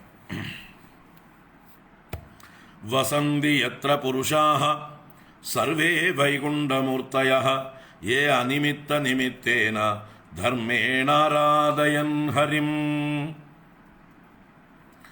വസന്തി യത്ര പുരുഷാഃ സർവേ വൈകുണ്ഠമൂർത്തയഃ യേ അനിമിത്ത നിമിത്തേന ധർമ്മേണ ആരാധയൻ ഹരിം. അപ്പോൾ ആരൊക്കെയാണ് ആ വൈകുണ്ഠത്തിൽ വസിക്കുന്നത്? അനിമിത്ത നിമിത്തേന ധർമ്മേണ യേ ഹരിം ആരാധയൻ വൈകുണ്ഠമൂർത്തയഃ സർവേ പുരുഷാഃ യത്ര വസന്തി. അവിടെ വൈകുണ്ഠമൂർത്തികളായിട്ടുള്ള പുരുഷന്മാരുണ്ട്. ഭഗവാന്റെ സാരൂപ്യം, സാമീപ്യം, സാലോക്യം മുതലായിട്ടുള്ള മുക്തി ലഭിച്ചിട്ടുള്ളവർ അല്ലേ? സാമീപ്യം, സാരൂപ്യം, സാലോക്യം, സായൂജ്യം, അങ്ങനെ 4 തരത്തിലുള്ള മുക്തിയെക്കുറിച്ച് വൈഷ്ണവന്മാരൊക്കെ പറയും. വൈഷ്ണവന്മാരുടെയും ശൈവന്മാരുടെയും ഇടയിലൊക്കെ ഈ 4 തരം മുക്തിയെക്കുറിച്ച് പറയും. വേദാന്തത്തിലെ മുക്തി സദ്യോമുക്തിയാണ്, ജീവൻ മുക്തിയാണ്. ഇത് മരണാനന്തരം വൈകുണ്ഠത്തിൽ ഭഗവാന്റെ രൂപം കിട്ടുന്നത് സാരൂപ്യം. ഭഗവാന്റെ പാർഷദന്മാരായി ഭഗവാന്റെ തന്നെ രൂപം, നീലമേഘ ശ്യാമള വർണ്ണം പീതാംബരം മനമാല, 4 കൈകൾ, ശംഖചക്രങ്ങൾ ഇത്യാദി ഭഗവാന്റെ രൂപലക്ഷണങ്ങളൊക്കെ ഉണ്ടാവും. 2 ലക്ഷണങ്ങൾ ഒഴികെ. ഭഗവാന്റെ കണ്ടത്തിലെ കൗസ്തുഭവും മാറിലെ ശ്രീവത്സവും ഇത് 2 എല്ലാവർക്കും ഇല്ല. നമ്മൾ വൈകുണ്ഠത്തിൽ ചെന്നാൽ ഭഗവാനെ, ഒറിജിനൽ ഭഗവാനെ എങ്ങനെ ഐഡന്റിഫൈ ചെയ്യാം എന്ന് മനസ്സിലാക്കി വെക്കണം. വൈകുണ്ഠത്തിലേക്ക് പോകണ്ടെങ്കിൽ ഒറിജിനൽ ഭഗവാന് മാത്രമേ കൗസ്തുഭവും ശ്രീവത്സവും ഉണ്ടാവുള്ളൂ. അത് 2 ഭഗവാന്റെ പേഴ്സണൽ ആണ്, എല്ലാ പാർഷദന്മാർക്കും വിതരണം ചെയ്യുന്നതല്ല. കാരണം ലക്ഷ്മി ദേവിയെ ഇരുത്താനുള്ളതാണ് ശ്രീവത്സം എന്ന മറുക്. അപ്പോൾ എവിടെ ശ്രീവത്സം കണ്ടാലും ലക്ഷ്മി ദേവി അവിടെ കയറിയിരിക്കും. അപ്പോൾ പാർഷദന്മാർക്കും ശ്രീവത്സം ഉണ്ടായാൽ ലക്ഷ്മി ദേവിക്ക് കൺഫ്യൂഷനാവും എവിടെയാണ് കയറിയിരിക്കേണ്ടതെന്ന്. അതുകൊണ്ട് ഒരു ഒറിജിനൽ ഭഗവാന് മാത്രമേ ശ്രീവത്സം ഉണ്ടാവുള്ളൂ. ബാക്കിയൊക്കെ സാരൂപ്യം പ്രാപിച്ചവരാണ്. അതുപോലെ കൗസ്തുഭം എന്നുള്ളത് പത്മരാഗരത്നം, അത് ഒന്നേ ഉള്ളൂ. അതിൻ്റെ തത്വം ജീവതത്വമാണ്. നമ്മൾ ഓരോരുത്തരും ഭഗവാന് പ്രിയപ്പെട്ടവരാണ്, നമ്മൾ ഓരോരുത്തരും ഭഗവാനെ ചേരേണ്ടവരാണ് എന്ന് സൂചിപ്പിക്കുന്നതാണ് ഈ കൗസ്തുഭരത്നം. അത് എന്താ പറയുക, സാക്ഷാൽ വൈകുണ്ഠമൂർത്തിയുടെ കണ്ടത്തിലേ കാണുള്ളൂ, പാർഷദന്മാരുടെ കണ്ടത്തിൽ കാണില്ല. ബാക്കി അടയാളങ്ങളൊക്കെ അവരുടെ ഉണ്ടാവും. ബാക്കി ശംഖചക്രങ്ങളും ഗദയും പീതാംബരവും വനമാലയും കിരീടവും അംഗദാദി ആഭരണങ്ങളും എല്ലാം സെയിം തന്നെയായിരിക്കും. പക്ഷെ ഇതാണ് നമുക്ക് ഭഗവാനെ ഐഡന്റിഫൈ ചെയ്യാനുള്ള മാർക്ക്. അപ്പോൾ ആ മുക്തിക്ക് എന്താ പേര്? സാരൂപ്യം എന്നാ പറയുക. പിന്നെ ഭഗവാന്റെ അടുത്ത് അതേ ലോകത്തിൽ താമസിക്കുന്നത് കൊണ്ട് സാലോക്യം. ഒരേ ലോകത്തിൽ ഭഗവാനെ കണ്ടുകൊണ്ടിരിക്കാനുള്ള ഭാഗ്യത്തിനാണ് സാലോക്യം എന്ന് പറയുന്നത്. ഇനി സാമീപ്യം എന്ന് പറയുന്നത് ഭഗവാന്റെ അടുത്ത പേഴ്സണൽ അസിസ്റ്റൻസായി, കോൺഫിഡൻഷ്യൽ അസിസ്റ്റൻസ് ഒക്കെ ആയിട്ട് ഭഗവാന്റെ ഭൃത്യന്മാരായി ഭഗവാനെ അടുത്ത് സേവിക്കാൻ പറ്റുന്നത് സാമീപ്യം. ഇങ്ങനെ 3 അത് ദ്വൈതഭാവമാണ്, ഭഗവാനിൽ നിന്ന് വേറെയാണ്. വൈകുണ്ഠത്തിൽ എത്തിയെന്ന് മാത്രമേ ഉള്ളൂ, ഭഗവാന്റെ പാർഷദന്മാരാണ് അവർ. എന്നാൽ സായുജ്യം എന്ന് പറയുന്നതായിട്ടുള്ള ഭാവം ഭഗവാനുമായി യോജിക്കലാണ്, ഒന്നായിത്തീരലാണ്. അതാണ് വേദാന്തത്തിൽ പറയുന്ന മുക്തിക്ക് ഏകദേശം സമാനമായിട്ടുള്ളത്. മറ്റൊന്നും വേദാന്തത്തിൽ പറയുന്നതല്ല, ഭക്തിശാസ്ത്രങ്ങളുടെ ഭാഷയാണത്. സാരൂപ്യവും സാലോക്യവും സാമീപ്യവും ഒക്കെ ഭക്തിശാസ്ത്രങ്ങളിൽ പറയുന്നതാണ്. മറ്റിടത്ത് ഭഗവാനെ പ്രാപിക്കൽ, ഭഗവാനായി തീരൽ, അതാണ് ഈ സായുജ്യം എന്ന് പറയുന്നത്. അതാണ് വേദാന്തപരമായിട്ടുള്ള ബ്രഹ്മവിത്ത് ബ്രഹ്മൈവ, ബ്രഹ്മവിത്ത് ബ്രഹ്മമായി ഭവിക്കുന്നു എന്ന് പറയുന്നത് പോലെ തുല്യമായിട്ടുള്ളൊരു മുക്തി. അപ്പം ഇങ്ങനെ 4 തരം മുക്തന്മാരായിട്ടുള്ള ആളുകളുണ്ട് അവിടെ. അതിൽ സായുജ്യം പ്രാപിച്ചവരെ വേറെ തിരിച്ചറിയാൻ പറ്റില്ല. അവർ ഭഗവാനിൽ ഐക്യം പ്രാപിച്ചു, അവർക്ക് പ്രത്യേകിച്ച് ശരീരങ്ങളില്ല, അവർ ഭഗവാന്റെ മൂർത്തിയുമായി ഐക്യം പ്രാപിച്ചവരാണ്. അപ്പം ഇവിടെ എത്ര വൈകുണ്ഠമൂർത്തയ സർവേ പുരുഷാഹ വസന്തി. എവിടെയാണോ വൈകുണ്ഠമൂർത്തികളായ സർവപുരുഷന്മാരും വസിക്കുന്നത്. അവരെങ്ങനെയാണ് അവിടെ എത്തിയത്? അനിമിത്ത നിമിത്തേന ധർമ്മേണ യേ ഹരിം ആരാധയൻ. യാവരാണോ ഹരിം ആരാധയൻ, ഹരിയെ ആരാധിച്ചത്. എങ്ങനെ? അനിമിത്ത നിമിത്തേന ധർമ്മേണ. അനിമിത്തം തന്നെയാണ് ഇവിടെ നിമിത്തം എന്ന് പറഞ്ഞാലോ, ഒരു കാരണവും കൂടാതെ എന്നാണ്. എന്താ കാരണം എന്ന് ചോദിച്ചാൽ കാരണമില്ലായ്മയാണ് കാരണം. നിമിത്തമില്ലാത്ത കാരണം, അതാണ് അനിമിത്ത നിമിത്തേന എന്ന് പറഞ്ഞാലോ അൺകണ്ടീഷണൽ ഡിവോഷൻ. എന്തെങ്കിലും കിട്ടാൻ വേണ്ടി ഭഗവാനെ പ്രാപിച്ചതല്ല, ഭഗവാനെ ഭജിച്ചതല്ല, നിഷ്കളങ്കമായി അൺകണ്ടീഷണലായിട്ട് ഭഗവാനെ ഭജിച്ചു. അതാണ് ഇവിടെ അനിമിത്ത നിമിത്തേന ധർമ്മേണ. ഇവിടുത്തെ ധർമ്മം എന്ന് പറഞ്ഞാൽ ഈശ്വര ആരാധന, ഭക്തിയുടെ ഭാവം, അതൊക്കെ തന്നെയാണ് ധർമ്മം. അപ്പൊ അനിമിത്ത നിമിത്തേന ധർമ്മേണ യേ ഹരിം ആരാധയൻ, യാവരാണോ ഹരിയെ ആരാധിച്ച് വൈകുണ്ഠമൂർത്തയ, വൈകുണ്ഠമൂർത്തികളായി തീർന്നിരിക്കുന്നത്, സർവേ പുരുഷാഹ യത്ര വസന്തി, ആ ഭഗവാന്റെ പാർഷദന്മാരായിട്ടുള്ള വൈകുണ്ഠവാസികൾ എവിടെ വസിക്കുന്നുവോ ആ വൈകുണ്ഠത്തിൽ, അവിടേക്ക് ഇവർ പോയി എന്ന് പറയണം. തുടങ്ങിയിട്ടേ ഉള്ളൂ. യത്ര ചാദ്യഃ പുമാനാസ്തേ ഭഗവാൻ ശബ്ദഗോചരഃ സത്വം വിഷ്ടഭ്യ വിരജം സ്വാനാം നോ മൃഡയൻ വൃഷഃ. ഈ ദേവന്മാരെ ബ്രഹ്മദേവനെ പുകഴ്ത്തി പറഞ്ഞു, അങ്ങാണ് എല്ലാം എന്ന് പറഞ്ഞു. പക്ഷെ ബ്രഹ്മദേവൻ ഇവിടെ പറയുന്നു, ചിരിച്ചതിൻ്റെ ഒരു കാരണം ഇതും കൂടിയാണ്. എൻ്റെ മുകളിൽ ഒരാളുണ്ട്, അദ്ദേഹമാണ് ആദ്യൻ. അതാണ് എത്രച്ച ആദ്യ പുമാൻ ആസ്തേ ഭഗവാൻ ശബ്ദഗോചരഃ. ഇവിടെ ബ്രഹ്മദേവനെ ശബ്ദഗോചരഃ എന്ന് 11ാമത്തെ ശ്ലോകത്തില് ഒരു പറഞ്ഞു. അപ്പോൾ ഇവിടെ വാസ്തവത്തിൽ ശബ്ദഗോചരനാരാണ്? വേദശാസ്ത്രങ്ങളാകുന്ന പ്രമാണം, ശാസ്ത്രങ്ങളിലൂടെ അറിയപ്പെടേണ്ടവൻ വേദാന്ത വേദ്യൻ, അത് ഭഗവാനാണ്. ആ ഭഗവാൻ 6 ഗുണങ്ങളും തികഞ്ഞവൻ.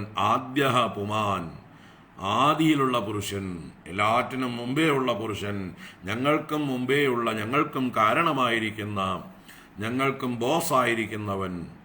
ആദ്യ പുമാൻ വിരജം സത്വം വിഷ്ടഭ്യ,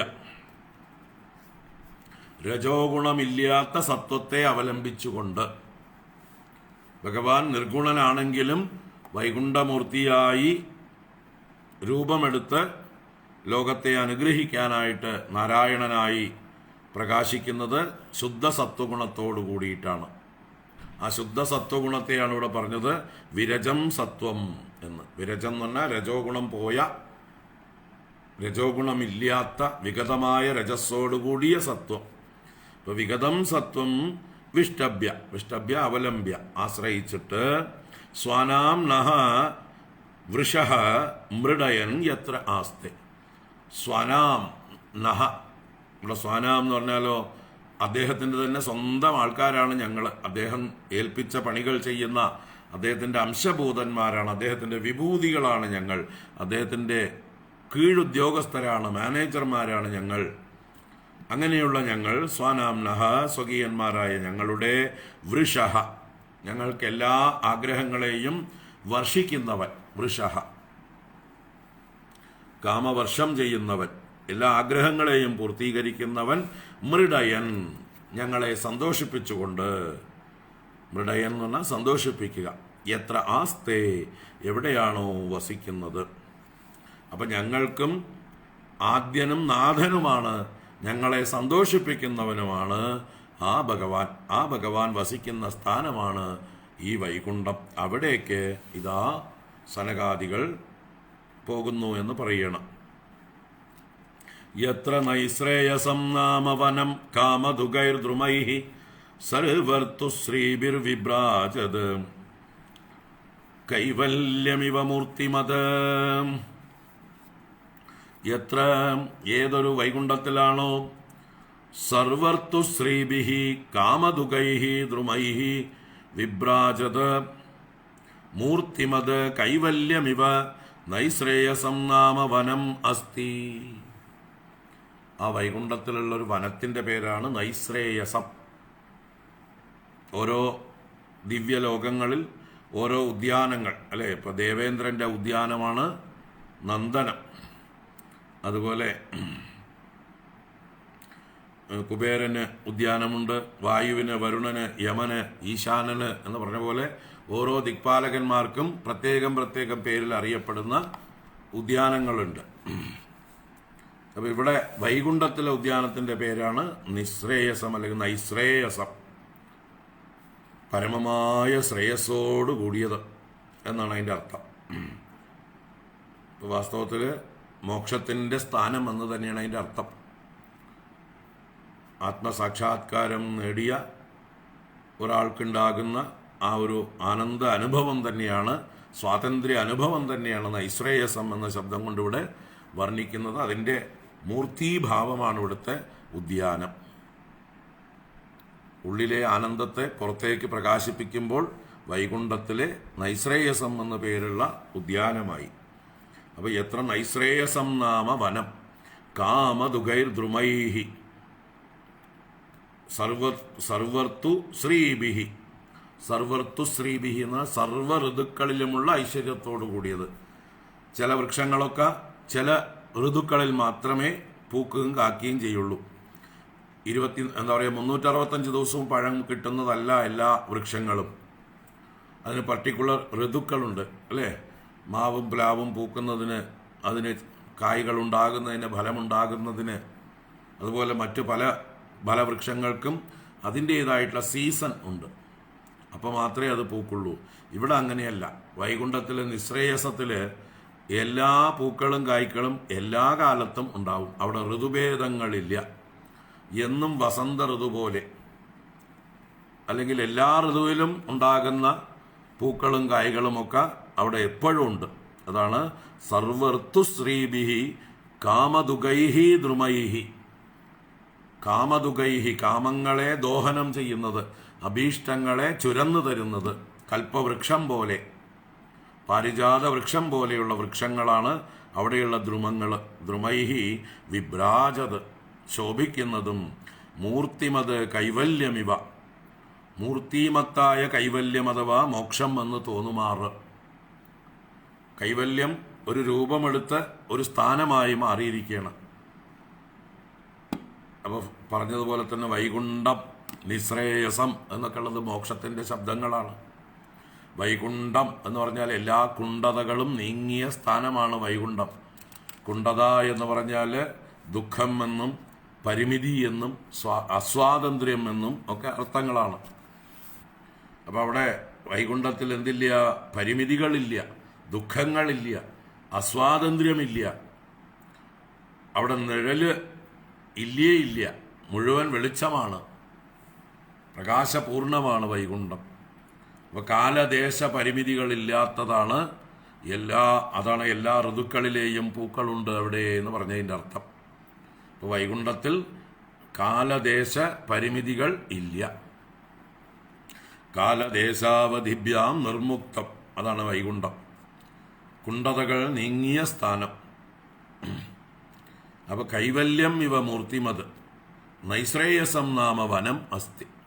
നിശ്രേയസം അല്ലെങ്കിൽ നൈശ്രേയസം എന്ന പേരുള്ള ഒരു വനം അവിടെയുണ്ട് എന്ന് പറയുകയാണ്. ആ വൈകുണ്ഠത്തെ വർണ്ണിച്ചുകൊണ്ട് നമ്മൾക്കും വൈകുണ്ഠത്തിലേക്ക് പോകാനുള്ള കൊതി, കൗതുകം ഉണ്ടാക്കുകയാണ് ഇവിടെ കവി ചെയ്യുന്നത്. നമുക്കും പോണ്ടേ വൈകുണ്ഠത്തിലേക്ക്? എല്ലാ ദുഃഖങ്ങളും ഇല്ലാത്തതായ, ഒരു പരിമിതികളും ഇല്ലാത്തതായ, എപ്പോഴും പ്രകാശപൂർണമായ ആനന്ദത്തിൻ്റെ, സ്വാതന്ത്ര്യത്തിൻ്റെ ലോകമാണ് വൈകുണ്ഠം. അവിടേക്ക് പോകാൻ നമ്മളെ പ്രേരിപ്പിക്കുകയാണ് ഇവിടെ വർണ്ണിക്കുന്നു. വൈമാനികാ സലലനാശ്ചരിതാനി യത്ര ഗായന്തി ലോകശമലക്ഷപണാനി ഭർത്തുഃ അന്തർജലേ അനുവികസൻ മധുമാധവീനാം ഗന്ധേന ഗണ്ഡിതധിയോപ്യനിലം ക്ഷിപന്തഃ. വൈമാനികാ സലലനാശ്ചരിതാനി യത്ര ഗായന്തി ലോകശമലക്ഷപണാനി ഭർത്തുഃ അന്തർജലേനുവികസൻ മധുമാധവീനാം ഗന്ധേന ഗണ്ഡിതധിയോപ്യനിലം ക്ഷിപന്തഃ.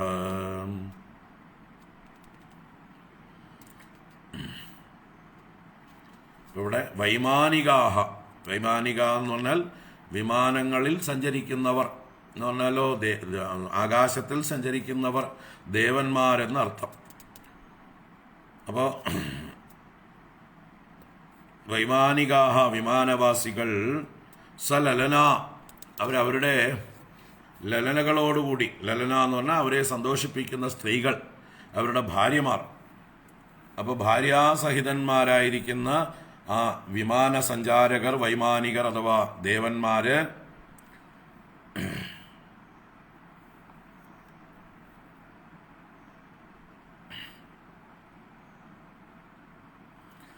എന്ത് ചെയ്യണു? വൈമാനിക സലലന ചരിതാനി എത്ര ഗായന്തി, എത്ര ഏതൊരു ലോകത്തിൽ ചരിതാനി ഗായന്തി, ചരിതങ്ങളെ ഗാനം ചെയ്യുന്നു. ആരുടെ?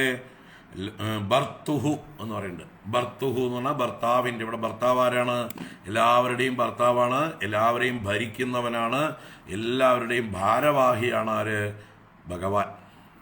എല്ലാവരുടെ എല്ലാ ഭാരവും ആരാണ് വഹിക്കുന്നത്? സ്വാമിയായിട്ടുള്ള ഭഗവാൻ തന്നെ. ആ ഭഗവാന്റെ ചരിതങ്ങൾ അതെങ്ങനെയുള്ളതാണ്? ലോക ശമല ക്ഷപണാനി, കേൾക്കുന്നവരുടെ, ലോകരുടെ മുഴുവൻ ശമലം എന്ന് പറഞ്ഞാൽ പാപം, കൽമഷം എന്നൊക്കെ അർത്ഥം. ഉള്ളിലുള്ള പാപവാസനകൾ, അതിനെ ക്ഷപണങ്ങൾ, ക്ഷയിപ്പിക്കുന്നവ, നശിപ്പിക്കുന്നവ എന്നൊക്കെ അർത്ഥം. എല്ലാവരുടെയും ഉള്ളിലുള്ള പാപവാസനകളെ ക്ഷയിപ്പിക്കുന്നതാണ് ഭഗവാന്റെ ചരിതങ്ങൾ. ഭഗവാന്റെ ചരിതങ്ങളെ നമ്മൾ നിരന്തരം കേൾക്കുന്തോറും നമ്മുടെ ഹൃദയം ആർദ്രമാകുകയും ഉള്ളിലുള്ള കട്ടിപിടിച്ചതായിട്ടുള്ള പാപങ്ങളൊക്കെ അലിഞ്ഞ് ഒഴുകിപ്പോവുകയും ചെയ്യും. എല്ലാ അഴുക്കും പോയി നമ്മുടെ ഹൃദയം ശുദ്ധമാകും. അങ്ങനെ എന്താണ്? ലോകശമല ക്ഷപണാനി, ലോകത്തിൻ്റെ എല്ലാവരുടെയും ശമലത്തെ, പാപങ്ങളെ, കൽമഷങ്ങളെ, കറകളെ കഴുകുന്നവയാണ്, നശിപ്പിക്കുന്നവയാണ് ആ ഭർത്തുഹു ചരിതാനി, ഭഗവാന്റെ ചരിതങ്ങൾ. ആ ചരിതങ്ങളെ വൈമാനികരായിരിക്കുന്ന ദേവലോകവാസികളൊക്കെ വന്ന് ഗാനം ചെയ്യുന്നു. അവിടെ ഇവരുടെ ബുദ്ധിയെ ആകർഷിക്കുന്നുണ്ട്. എന്ത്? ഭഗവാന്റെ ആ വൈകുണ്ഠത്തിലുള്ളതായിട്ടുള്ള ജലാശയങ്ങളിൽ നിന്നുള്ള മുല്ലപ്പൂക്കളുടെയും മറ്റുമൊക്കെ ഗന്ധം. അതുകൊണ്ട് ഗണ്ഡിത ദിയഹ അങ്ങനെ പറയണു. അന്തർജലേ അനുവികസൻ മധുമാധവീനാം ഗന്ധേന ഗണ്ഡിത ദിയഹ അപി അനിലം ക്ഷിപന്തഃ എന്ന് വെച്ചാൽ അവരെ പ്രലോഭിപ്പിക്കുന്ന ചുറ്റുപാടുകളാണ്. വൈകുണ്ഠത്തിൽ വന്നിരിക്കുന്നവർക്കൊക്കെ വേറെ പല കാര്യങ്ങളിലും വേണമെങ്കിൽ ശ്രദ്ധ ചെലുത്താം. നമ്മളൊക്കെ ഗുരുവായൂരിലേക്ക് പോയാൽ ഗുരുവായൂരപ്പൻ്റെ അടുത്തേക്ക് പോകുന്നതിന് പകരം അവിടെ ഷോപ്പിങ്ങിന് അലഞ്ഞു തിരിയുന്നവരുണ്ട്, അല്ലേ? നമ്മളല്ല, നമ്മൾ കാണാറുണ്ട് അങ്ങനെയുള്ള ആൾക്കാരെ. ഗുരുവായൂരപ്പനെ ഒഴിച്ച് ബാക്കിയെല്ലാം കാണും അവർ. ഗുരുവായൂരപ്പനെ കണ്ടുവോ ചോദിച്ചാൽ അത് മറന്നിട്ട് വരും. ഇവരുടെ എല്ലാ തിരക്കും കഴിഞ്ഞ് ഗുരുവായൂരപ്പൻ്റെ അടുത്തേക്ക് പോകുമ്പോഴും ഗുരുവായൂരപ്പൻ പറഞ്ഞു പൊക്കോളൂ, വാതിലടച്ചു പോകുന്നു. അപ്പോൾ അവിടെ പോയാൽ മറ്റ് പല കാഴ്ചകളും കാണുക. അതുപോലെ ഇവിടെ വൈകുണ്ഠത്തിൽ ഭ്രമിപ്പിക്കുന്നതായിട്ടുള്ള കാഴ്ചകളും സുഗന്ധങ്ങളും ഒക്കെ ഉണ്ട്. അതിനെയാണ് ഇവിടെ സൂചിപ്പിക്കുന്നത്. അന്തർജലേ അനുവികസൻ മധുമാധവീനാം ഗന്ധേന. അവിടെ ജലമധ്യത്തിൽ അനുവികസൻ മധുമാധവീനാം, അനുവികസൻ ക്രമത്തിൽ വികസിച്ചു വരുന്നതായിട്ടുള്ള, പുതിയതായിട്ട് വികസിച്ചു വരുന്നതായിട്ടുള്ള മധുമാധവി. മധു എന്ന് പറഞ്ഞാൽ മധുമാസം, വസന്തമാസം. ആ വസന്ത ഋതുവിൽ ഉണ്ടാകുന്ന മാധവി എന്ന് പറഞ്ഞാൽ മുല്ലപ്പൂക്കളാണ്. ആ മുല്ലപ്പൂക്കളുടെ ഗന്ധേന ഗണ്ഡിതദിയ അപി, ഗന്ധത്താൽ അവരുടെ ബുദ്ധി ഗണ്ഡിതമാക്കിയിരിക്കുന്നു, ഭ്രമിപ്പിക്കപ്പെട്ടിരിക്കുന്നു. ആ ഭോഗങ്ങൾ അവരെ ആകർഷിക്കുന്നു. അങ്ങനെയൊക്കെ ആയിട്ട് പോലും അനിലം ക്ഷിപന്തഃ, ആ സുഗന്ധമുള്ള വായുവിനെ നിസ്സാരമാക്കിക്കൊണ്ട് അതിനെ മൈൻഡ് ചെയ്യാതെ സലലനാ വൈമാനികാലോകശമലക്ഷപണാനി ഭർത്തുഹു ചരിതാനി എത്ര ഗായന്തി, ഭഗവാന്റെ ഗാനങ്ങളെ പാടിക്കൊണ്ടിരിക്കുന്നു. അപ്പോൾ ഇവിടെ ഒരു സൂചന എന്താണ്? ആ വൈകുണ്ഠത്തിലെത്തിയതായിട്ടുള്ള ആളുകൾക്ക് ഒരു സുഖഭോഗങ്ങളിലും താല്പര്യമില്ല എന്നും കൂടി വരികയാണ്. അനിത്യം അസുഖം ലോകം ഇമം പ്രാപ്യ ഭജസ്വമാം എന്നുള്ള ആ ഭഗവാന്റെ നിർദ്ദേശത്തെ ഉൾക്കൊണ്ടിട്ടുള്ളവരാണവർ. വേറെ ലൗകിക സുഖങ്ങളിലൊന്നുമല്ല അവരുടെ ഭ്രമം.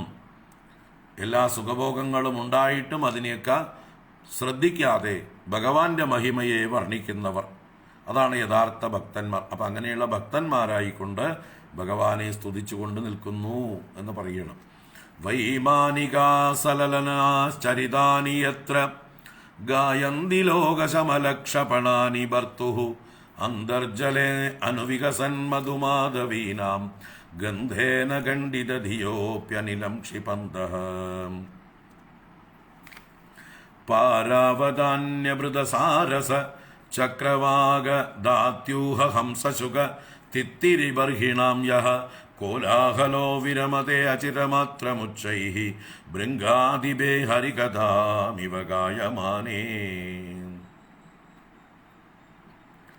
അവിടെ വൈകുണ്ഠത്തില് മനുഷ്യർ മാത്രമല്ല, ദേവന്മാർ മാത്രമല്ല, മറ്റ് ജന്തുക്കൾ, പക്ഷി, മൃഗാദികളൊക്കെ ഉണ്ട് ഭഗവാനെ സേവിക്കാൻ. ഈ ലോകത്തിലുള്ള എല്ലാവരും, അവിടെയും പുണ്യാത്മാക്കളൊക്കെ അവിടെ എത്തിയിട്ടുണ്ട്. അല്ലെങ്കിൽ പുണ്യാത്മാക്കൾ തന്നെയാണ് അവിടെ പക്ഷി മൃഗാദികളുടെ രൂപത്തിൽ ഭഗവാനെ സേവിച്ചു കൊണ്ട് നിൽക്കുന്നത് എന്ന് പറയണം. ആരൊക്കെയാണത്? പാരാവതം എന്ന് പറഞ്ഞാൽ പ്രാവാണ്, മാടപ്രാവുകൾ. പാരാവതം. അന്യഭൃത എന്ന് പറഞ്ഞാൽ കുയിലുകളാണ്. അന്യഭൃത്ത് എന്ന കുയിലിന് പേര് വരാൻ കാരണം, കുയിലിനെ ആരാ വളർത്തുന്നത്? കാക്കയാണ് വളർത്തുന്നത്. അപ്പം അന്യനാൽ വളർത്തപ്പെട്ടവൻ, അന്യനാൽ ഭരിക്കപ്പെട്ടവൻ, ഇവൻ്റെ ഉത്തരവാദിത്വം അന്യനാണ്. സ്വന്തം അച്ഛനോ അമ്മയോ മുട്ട കാക്കയുടെ കൂട്ടിൽ കൊണ്ടുപോയിട്ട് ഇടും. പിന്നെ വളർത്തുന്നത് കാക്കയാണ്, അല്ലേ? അതുകൊണ്ട് കുയിലിന് പേര് അന്യഭൃത്ത്. അതാണ് അന്യഭൃത. അപ്പോൾ പരാവതം, അന്യഭൃത, സാരസം എന്ന് പറഞ്ഞാൽ ജലാശയത്തിൽ, സരസിൽ ഉണ്ടാകുന്ന കുളക്കോഴി മുതലായത്. ചക്രവാകം, ചക്രവാകം എന്നതായിട്ടുള്ള പക്ഷി. ദാത്യൂഹം, ദാത്യൂഹം എന്നാൽ ചാതകപ്പക്ഷി, വേഴാമ്പൽ, അതിനാണ് ദാത്യൂഹം എന്ന് പറയുന്നത്, വേഴാമ്പൽ. ഹംസം, അരയന്നം. ശുകം, തത്തമ്മ, അല്ലേ, കിളി, പച്ചക്കിളിയാണ് ശുകം. തിത്തിരി, തിത്തിരി എന്ന് പറയുന്ന ചെറിയൊരു കുരുവി പോലെയുള്ള പക്ഷിയാണ് തിത്തിരി പക്ഷി. ബർഹിണാം എന്ന് പറയുമ്പോൾ മയിലുകൾ. അപ്പം ഇങ്ങനെയുള്ള മയിലുകളുടെ കോലാഹല, അവരുടെയൊക്കെ കളകൂജനങ്ങൾ അവിടെ മുഴങ്ങുന്നുണ്ട്. അവരുടെയൊക്കെ പാരാവതം അഥവാ പ്രാവ്, അന്യഭൃത അഥവാ കുയില്, സാരസം അഥവാ കുളക്കോഴി, ചക്രവാകം, ദാത്യൂഹം അഥവാ ചാതകപ്പക്ഷി വേഴാമ്പൽ, ഹംസം അരയന്നം, ശുകം കിളി, തിത്തിരി പക്ഷി, ബർഹി അഥവാ മയില്, ഇങ്ങനെയുള്ള നല്ല പക്ഷികൾ, ശ്രേഷ്ഠങ്ങളായ പക്ഷികൾ, അവരുടെ കോലാഹല, അവിടെ കോലാഹല ഭൃംഗാദിബേ ഹരികഥാമിവ ഗായമാനേ അചിരമാത്രം വിരമതേ. ഭൃംഗാധിപൻ എന്ന് പറഞ്ഞാൽ വണ്ടുകളുടെ തലവൻ. ആ വണ്ടുകൾ വന്നിട്ട് മൂളുന്നതായിട്ടുള്ള സമയം അത് ഭഗവാന്റെ കഥ പറയും പോലെ. ഹരികഥാമിവ ഗായമാനെ, ഹരികഥയെ ഗാനം ചെയ്യുന്നത് പോലെ വണ്ടുകൾ മൂളുമ്പോൾ അചിരമാത്രം വിരമത്തെ, അല്പസമയം, ചിരം അല്ല അചിരം, അചിരമാത്രം അല്പം അളവ് നേരം വിരമത്തെ. വിരമത്തെ എന്ന് പറഞ്ഞാൽ കുറച്ചു നേരം അവർ ബ്രേക്ക് കൊടുക്കുന്നു. എന്തിന്? വണ്ടിന് മൂളാൻ വേണ്ടിയിട്ട്, അല്ലെങ്കിൽ വണ്ടിൻ്റെ മൂളൽ കേൾക്കാൻ വേണ്ടിയിട്ട്. ആര്?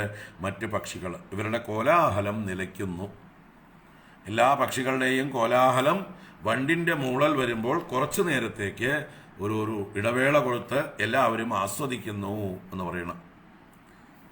അപ്പോൾ എല്ലാ പക്ഷികളും ഉണ്ട് അവിടെ. വണ്ടുകൾ പാടുന്നുണ്ട്. വണ്ടുകൾ പാടണമെങ്കിൽ തീർച്ചയായിട്ടും ധാരാളം പൂക്കളും തേനും അവിടെ ഉണ്ടാവണം. പക്ഷികൾക്ക് വേണ്ടതായിട്ടുള്ള എല്ലാ സൗകര്യങ്ങളും അവിടെ ഉണ്ടാവണം. അപ്പോൾ വൈകുണ്ഠത്തിൽ മനുഷ്യന്മാരോ ദേവന്മാരോ മാത്രമല്ല, ഈ പറഞ്ഞ ആളുകളൊക്കെ ഉണ്ട് എന്ന് പറയുക, പുണ്യാത്മാക്കൾ, ഭക്തന്മാര്. പാരാവതാന്യഭൃത സാരസചക്രവാഗദാത്യൂഹ ഹംസശുഖ തിത്തിരി ബർഹിണാം യഹ കോലാഹലോ വിരമതേ അചിരമാത്രമുച്ചൈഃ ഭൃംഗാദിബേ ഹരികഥാമിവ ഗായമാനീ. ഇനി അവിടെ ഭഗവാനെ സേവിക്കാൻ സസ്യലതാദികളുണ്ട്, പലതരം ചെടികളുണ്ട്. അതിനെക്കുറിച്ച് പറയണം. മന്ദാര കുന്ദ കുരബോൽപല ചമ്പകാർണ പുന്നാഗ നാഗബകുളാംബുജ പാരിജാതാഃ ഗന്ധേർച്ചിതേ തുളസികാഭരണേന തസ്യാ യസ്മിൻ തപസ്സു മനസോ ബഹുമാനയന്തി.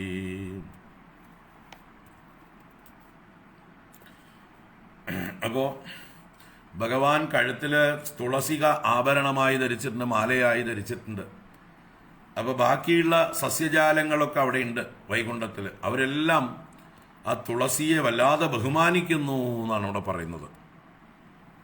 അവളുടെ ഒരു ഭാഗ്യം ഭഗവാന്റെ കഴുത്തിൽ കിടക്കാനുള്ള, എപ്പോഴും ഭഗവാന് പ്രിയമായിരിക്കാനുള്ള ഒരു ഭാഗ്യം ലഭിച്ചവളാണ് തുളസി എന്ന് പറഞ്ഞുകൊണ്ട് എല്ലാ പൂക്കളും എല്ലാ സസ്യ ലതാദികളും ആ തുളസിയെ ബഹുമാനിക്കുന്നു എന്നാണ് ഇവിടെ പറയുന്നത്. അതാണ് തുളസികാഭരണേന ഗന്ധേ അർച്ചിതേ യസ്മിൻ സുമനസഃ തസ്യാ തപഃ ബഹുമാനയന്തി. തുളസിക ആഭരണമായിരിക്കുന്നവനാണ് ഭഗവാൻ. ആ ഭഗവാനാൽ ഗന്ധേ അർച്ചിതേ, ആ തുളസിയുടെ ഗന്ധത്തെ ബഹുമാനിച്ചിരിക്കുമ്പോൾ എന്നർത്ഥം. തുളസിയുടെ ഗന്ധം ഭഗവാൻ വളരെയധികം ആദരിക്കുന്നു. അങ്ങനെയുള്ള ആ തുളസിയുടെ നേരെ യസ്മിൻ സുമനസഹ, സുമനസഹ എന്ന് പറഞ്ഞാൽ പുഷ്പങ്ങൾ എന്നർത്ഥമാണ്. മറ്റ് പുഷ്പങ്ങൾ തസ്യാഹ തപഃ ബഹുമാനയന്തി, അവളുടെ തപസ്സിനെ ബഹുമാനിക്കുന്നു. ആരുടെ?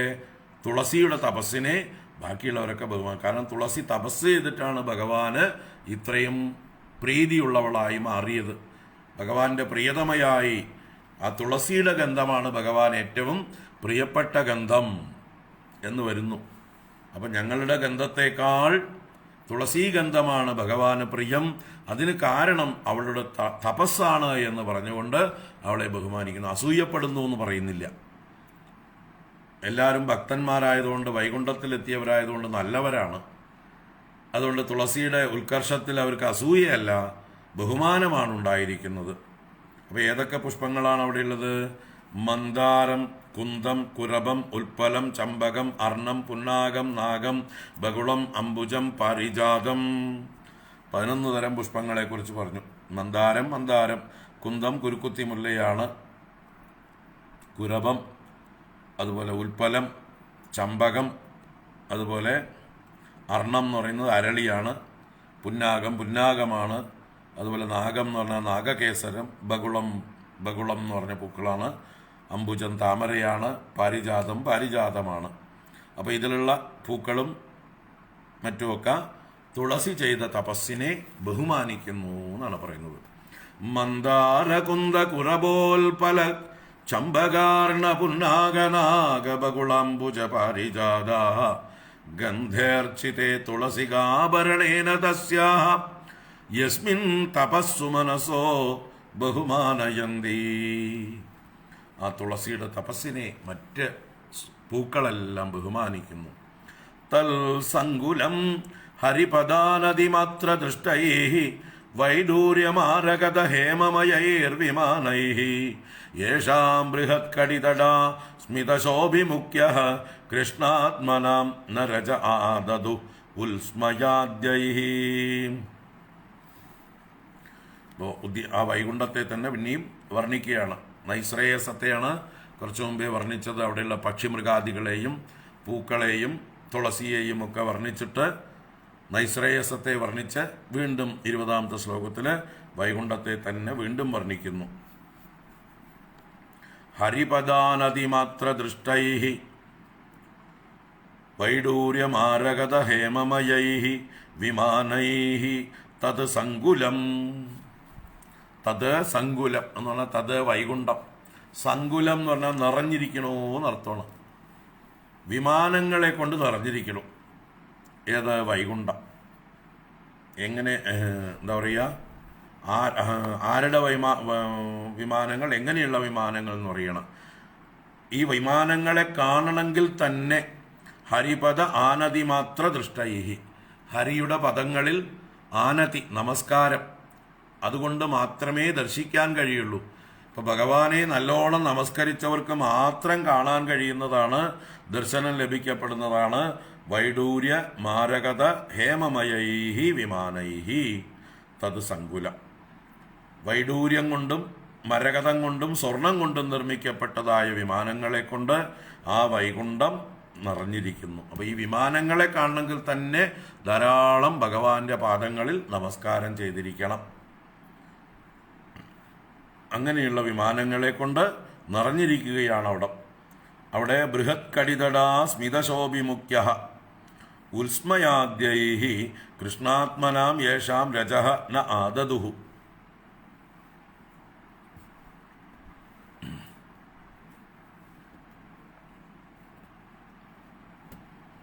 അതായത് അവിടെ ധാരാളം സുന്ദരികളായിട്ടുള്ള സ്ത്രീകളുണ്ട്. അവരെക്കുറിച്ച് പറഞ്ഞാണ് ബൃഹത് കടിതടാഹ, നല്ല തടിച്ചതായിട്ടുള്ള അരക്കെട്ടോട് കൂടിയവരും, സ്മിതശോഭിമുഖ്യ മന്ദഹാസം കൊണ്ട് ശോഭിക്കുന്ന മുഖത്തോടു കൂടിയവരും, സ്മിത ശോഭി മുഖി എന്ന ഏകവചനം, അതിൻ്റെ ബഹുവചനം മുഖ്യ മുഖികൾ, മന്ദഹാസ ശോഭയോടുകൂടിയ മുഖങ്ങളോടുകൂടിയവർ. അങ്ങനെയുള്ള ആ സ്ത്രീകളുടെ ഉത്സ്മയാദ്യൈഹി, അവരുടെ പൊട്ടിച്ചിരി അല്ലെങ്കിൽ പരിഹാസ പോലെയുള്ളതായിട്ടുള്ള ചിരി അല്ലെങ്കിൽ ഭാവങ്ങൾ, അവരുടെ ഭാവങ്ങളെ കൊണ്ടൊന്നും കൃഷ്ണാത്മനാം യേഷാം രജഃ ന ആദദുഹു. ആ വൈകുണ്ഠവാസികളൊക്കെ ഭഗവാനെ തന്നെ ആത്മാവ് ഉറപ്പിച്ചിട്ടുള്ളവരാണ്, കൃഷ്ണാത്മാക്കളാണ് അല്ലേ. എല്ലാവരുടെയും മനസ്സിൽ കൃഷ്ണൻ മാത്രമാണ്. അങ്ങനെയുള്ള കൃഷ്ണാത്മനാം യേഷാം, അവിടെയുള്ള ഏതൊരുവർക്കും രജഃ ന ആദദുഹു, അവരുടെ ഉള്ളിൽ രജോ ഗുണത്തെ ഉണ്ടാക്കുന്നില്ല, സ്വീകരിക്കുന്നില്ല, ജനിപ്പിക്കുന്നില്ല. രജോ ഗുണം കൊണ്ടാണ് നമുക്കും മത്സരമോ രാഗമോ ദ്വേഷമോ ഒക്കെ ഉണ്ടാവുക. ആ രജോ ഗുണം അവരുടെ ഉള്ളിൽ ഉണ്ടാകുന്നില്ല. ആ വൈകുണ്ഠത്തിൽ യാതൊരു തരത്തിലുള്ള മത്സരബുദ്ധിയും അവിടെ പോകുന്നവർക്ക് ഉണ്ടാകുന്നില്ല. കാരണം അവരുടെ മനസ്സിൽ മുഴുവൻ എന്താണ്? കൃഷ്ണനാണ്, ഭഗവാനാണ്. ആ ഭഗവാനെ മനസ്സിൽ ധരിച്ചിരിക്കുന്നത് കൊണ്ട് അവരുടെ ഉള്ളിൽ കാമക്രോധാദി വികാരങ്ങളൊന്നും ഉണ്ടാവുന്നില്ല എന്നർത്ഥം. അസൂയ, മത്സരം മുതലായിട്ടുള്ള യാതൊരു വികാരങ്ങളും അവിടെയുള്ളവർക്ക് ഉണ്ടാകുന്നില്ല. അപ്പോൾ വൈകുണ്ഠവാസികളുടെ പ്രത്യേകതയാണ് അവിടെ മനസ്സിൽ യാതൊരു തരത്തിലുള്ള ക്ഷോഭവും കാമക്രോധാദി വികാരങ്ങളും അവർക്കുണ്ടാവുന്നില്ല. എത്ര സുന്ദരികളായിട്ടുള്ളവരുടെ ഭാവഹാവാദികളൊന്നും കണ്ടിട്ടും അവർക്കൊരു കുലുക്കവുമില്ല എന്നർത്ഥം. അവിടെ ധാരാളം വിമാനങ്ങൾ വന്ന് നിറഞ്ഞു നിൽപ്പുണ്ട്. ആ വിമാനത്തിൽ വന്നവരാണ് ഈ ദേവന്മാരും സുന്ദരികളും എന്നൊക്കെ പറയുന്നവരൊക്കെ. തൽസങ്കുലം ഹരിപദാനതിമാത്ര ദൃഷ്ടൈഃ വൈദൂര്യമാരഗത ഹേമമയൈർവിമാനൈഃ യേഷാം ബൃഹത് കടിതടാ സ്മിതശോഭിമുഖ്യഃ കൃഷ്ണാത്മനാം രജ ആദദുരുൽസ്മയാദ്യൈഃ. ഇനി ആ വൈകുണ്ഠത്തിലെ ലക്ഷ്മി ദേവിയെ കാണിച്ചിരുന്നു നമുക്ക്. ശ്രീരൂപിണീ ക്വണയതി ചരണാരവിന്ദം ലീലാംബുജേന ഹരിസദ്മനി മുക്തദോഷ സംലക്ഷ്യത്തെ സ്ഫടികകുഡ്യ ഉപേദഹേമ്നി സമ്മാർജതീവ യദനുഗ്രഹണേന്യയത്നഃ. ആ ശ്രീരൂപിണി ലക്ഷ്മീദേവി രൂപമെടുത്തിട്ട് അവിടെയുണ്ട്, പ്രത്യക്ഷമായിട്ടുണ്ട് എന്നർത്ഥം. ശ്രീരൂപിണി അവൾ എന്ത് ചെയ്യണു? ചരണാരവിന്ദം ക്വണയതി, അവളുടെ താമര പോലെയുള്ള കാലിനെ ചലിപ്പിച്ചുകൊണ്ട്, ശബ്ദിപ്പിച്ചുകൊണ്ട്, എന്നാൽ പാദത്തിൽ പാദസരാദികളൊക്കെ ഉണ്ട്, ചലങ്കകളൊക്കെ ഉണ്ട്. ആ പാദസരം കൊണ്ട് കിലുങ്ങുന്ന നടത്തത്തോടുകൂടിയ രൂപിണി ശ്രീ ലീലാംബുജേന മുക്തദോഷ ഹരിസദ്മനി സമ്മാർജതി ഇവ ഉപേദ ഹേമ്നി സ്ഫടികകുഡ്യേ സംലക്ഷ്യത്തെ യദനുഗ്രഹേണ യദനുഗ്രഹണേ അന്യയത്നഃ. ഏതൊരു ലക്ഷ്മിയെ പ്രസാദിപ്പിക്കാൻ ദേവിയുടെ അനുഗ്രഹത്തിനായിക്കൊണ്ട് അന്യന്മാരൊക്കെ യത്നം ചെയ്യുമ്പോൾ, ബ്രഹ്മാദി ദേവന്മാരൊക്കെ ലക്ഷ്മി പ്രസാദത്തിനായി കൊണ്ട് കൊതിക്കുമ്പോൾ ഈ ലക്ഷ്മി ദേവി ഇവിടെ ഒരു വേലക്കാരിയെ പോലെ, തൂപ്പുകാരിയെ പോലെ, അടിച്ചു വാരാൻ നടക്കുന്നവളെ പോലെ, മാറാല തട്ടുന്നവളെ പോലെയൊക്കെ നടക്കുന്നു വൈകുണ്ഠത്തിൽ. ആ ഒരു രംഗമാണ് ഇവിടെ പറഞ്ഞത്. ആ ദേവിയുടെ കയ്യിൽ ലീലാംബുജമുണ്ട്. ലീലാംബുജം എന്ന് പറഞ്ഞാൽ ഒരു കളിക്കാനുള്ള താമര, വെറുതെ ഒരു താമരപ്പൂ കയ്യിൽ പിടിച്ചിട്ടുണ്ട്. ആ താമരപ്പൂയോടുകൂടിയ ദേവി മുക്തദോഷ, കൈ നിവർത്തി പിടിച്ചിട്ടുണ്ട്. ദോസ് എന്ന് പറഞ്ഞാൽ കൈയാണ്, ദോഷ കൈ കൊണ്ട് നർത്ഥമാണ്. ഇവിടെ ദോഷം നെഗറ്റിവിറ്റി അല്ല. ദോസ് ദോർബിർയുക്ത എന്ന് പറയുന്ന ആ ദോഹോ എന്നുള്ള വിസർഗം ദോസ്, മനസ്സ് എന്ന് പറയുന്നിടത്ത് സകാരം വിസർഗമാകുന്നത് പോലെ ഇവിടെ ദോസ് എന്ന് പറഞ്ഞാൽ എന്താണ്? കയ്യ് എന്നാണ് അർത്ഥം. അതിൻ്റെ തൃതീയാണ് ദോഷ. മുക്തദോഷ എന്ന് പറഞ്ഞാലോ നീട്ടിപ്പിടിച്ച കൈയോടുകൂടി എന്നാണ് മുക്തദോഷ. മറ്റേ അർത്ഥത്തിലും ദോഷമില്ലാത്തവൾ എന്നും വ്യാഖ്യാനിക്കാം. പക്ഷെ കൈ നീട്ടിയവളായിട്ട് ലീലാംബുജേന മുക്തദോഷ ഹരിസദ്മനി സമ്മാർജതീവ. ഹരിയുടെ സദ്മ, ഭഗവാന്റെ വീട്, ഭഗവാന്റെ വാസസ്ഥാനം വൈകുണ്ഠം, അവിടെ സമ്മാർജതീവ, മാർജനം ചെയ്യുക, അടിച്ചു വാരുകയാണ്. സമ്മാർജതീവ, അടിച്ചു വാരുന്നവളോ എന്ന് തോന്നുമാറ് ഉപേതഹേമുനി സ്ഫടികകുഡ്യേ സംലക്ഷ്യത്തെ. ആ ചുമരുകളിലൊക്കെ ഉപേതഹേംനി സ്വർണം പതിച്ചതാണ്. അതുപോലെ സ്ഫടിക നിർമ്മിതമായിട്ടുള്ള ഭിത്തികളുണ്ട്. അപ്പോൾ സ്വർണത്തോടു കൂടിയതും സ്ഫടിക നിർമ്മിതവുമായ ഭിത്തിയിൽ സംലക്ഷ്യത്തെ, ദേവിയുടെ പ്രതിബിംബം കാണപ്പെടുന്നു. അവിടെ ദേവി ആ ചുമരുകളെയൊക്കെ അടിച്ചുകൊണ്ട് പോകുന്നത് പോലെ ആ ചുമരുകളിൽ ദേവിയുടെ പ്രതിബിംബം കാണപ്പെടുന്നു. അത് കാണുമ്പോൾ അടിച്ചു വാരിക്കൊണ്ട് നടക്കുന്നവളാണ് എന്ന് തോന്നിപ്പോകും. ചിലപ്പോൾ നടുത്തളത്തിലൂടെ ആയിരിക്കും ദേവി താമരയും വീശിക്കൊണ്ട് പോകുന്നത്. പക്ഷെ ആ നിഴൽ എവിടെ കാണുന്നത്? ഈ സ്ഫടിക കുഡ്യത്തിൽ, സ്ഫടിക നിർമ്മിതമായിട്ടുള്ള ചുമരിൽ, സ്വർണ്ണ നിർമ്മിതമായിട്ടുള്ള ചുമരിലൊക്കെ. അപ്പോൾ അതിനോട് ചേർന്ന് കാണുകയാണ്. അപ്പോൾ കാണുമ്പോഴോ മാറാല തട്ടിക്കൊണ്ടും പൊടി തട്ടിക്കൊണ്ടും അല്ലെ ഡസ്റ്റിങ് ചെയ്തുകൊണ്ട് പോകുന്ന ഒരു ജോലിക്കാരിയെ പോലെ തോന്നുന്നു. അതാണ് അവിടെ പറയുന്നത്. സംലക്ഷ്യത്തെ യദനുഗ്രഹണേ അന്യയത്ന. ഏതൊരു ലക്ഷ്മിയുടെ അനുഗ്രഹത്തിനായിക്കൊണ്ട് ബാക്കിയുള്ളവരൊക്കെ ലക്ഷ്മിയെ ഭജിക്കുമ്പോൾ ലക്ഷ്മി ദേവിയുടെ തൂപ്പുകാരിയെ പോലെ ഇരിക്കുന്നു വൈകുണ്ഠത്തിൽ. അപ്പോൾ വൈകുണ്ഠത്തിൻ്റെ മഹിമയാണ് ഇവിടെ പറയുന്നത്. മറ്റുള്ളവരാൽ ഭജിക്കപ്പെടുന്ന ലക്ഷ്മി ദേവി ഒരു തൂപ്പുകാരിയെ പോലെ കാണപ്പെടുന്നു. ശ്രീരൂപിണി ക്വണയതി ചരണാരവിന്ദം ലീലാംബുജേന ഹരിസദ്മനി മുക്തദോഷ സംലക്ഷ്യത്തെ സ്ഫടികകുഡ്യ ഉപേതഹേംനി സമ്മാർജതീവ യദനുഗ്രഹണേന്യയത്നഃ. വാപീഷു വിദ്രുമതടാസു അമലാമൃതാപ്സു പ്രേഷ്യാന്വിതാ നിജവനേ തുളസീബിരീശം അഭ്യർച്ചതി സ്വളകമുന്നസമീക്ഷ്യ വക്ത്രം ഉച്ഛേഷിതം ഭഗവതേത്യമദാംഗയശ്രീ.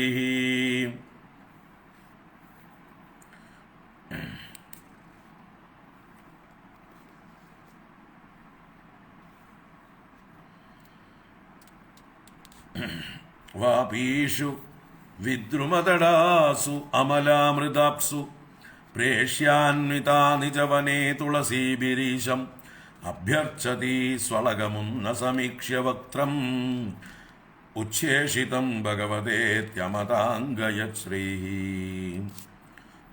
അമത അംഗ എന്നുള്ളിടത്ത് ആ അംഗ പിരിച്ചിട്ട് അംഗ എന്നുള്ളത് ദേവന്മാരെ ബ്രഹ്മദേവൻ സംബോധന ചെയ്യുന്നതായിട്ടാണ്. അല്ലയോ അംഗന്മാരെ, അല്ലയോ ദേവന്മാരെ, വിദ്രുമതടാസു അമലാമൃതാപ്സു വാപീഷു. വിദ്രുമതടം എന്ന് പറഞ്ഞാൽ പവിഴം കൊണ്ടുള്ളതായിട്ടുള്ള തീരം. എന്തിൻ്റെ? അമല അമൃതാപ്സു വാബീഷു. വാബി എന്ന് പറഞ്ഞാൽ തടാകങ്ങൾ, ജലാശയങ്ങൾ. അത് അമല അമൃത അപ്സു, നിർമ്മലവും അമൃതം പോലെയുള്ളതുമായിട്ടുള്ള വെള്ളത്തോടു കൂടിയവയാണ് ഈ തടാകങ്ങൾ. അതിൻ്റെ തീരങ്ങളൊക്കെ പവിഴം കൊണ്ട് നിർമ്മിച്ചത്. പവിഴ നിർമ്മിതമായ തീരവും അതിൽ നല്ല ശുദ്ധജലവും അമൃതം പോലെയുള്ള ജലത്തോടും കൂടിയ തടാകങ്ങളിൽ സ്വളകം ഉന്നസം വക്രം ഈക്ഷ്യ ആ ലക്ഷ്മി ദേവി കാണുകയാണ്. എന്ത് കാണുന്നത്?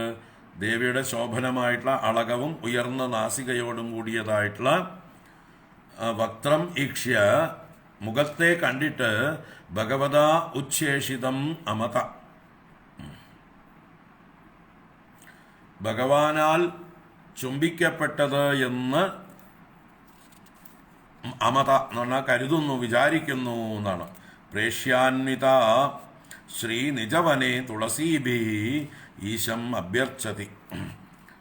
ആ ലക്ഷ്മീദേവി തൻ്റെ പരിചാരികമാരോട് കൂടിയിട്ട് തൻ്റെ ഉദ്യാനത്തിൽ നിജവനെ തുളസീഭിഹി ഈശം അഭ്യർച്ചതി, തുളസി ദളങ്ങളെ കൊണ്ട് ഭഗവാനെ അർച്ചന ചെയ്യുകയും ചെയ്യുന്നു.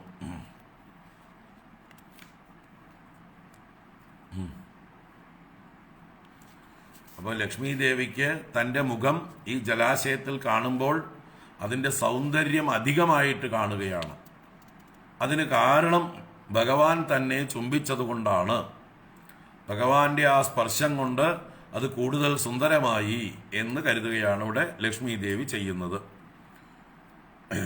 തൻ്റെ അളകങ്ങളുടെ ശോഭയും മൂക്കിൻ്റെ ഉന്നസം എന്ന് പറഞ്ഞാൽ ഉയർന്ന മൂക്ക്, ആ മൂക്കിൻ്റെ കാന്തിയും ഒക്കെ ഇത്രയും വർദ്ധിച്ചിരിക്കുന്നത് ഭഗവാൻ ചുംബനം ചെയ്തതാണെന്ന് വിചാരിച്ചു.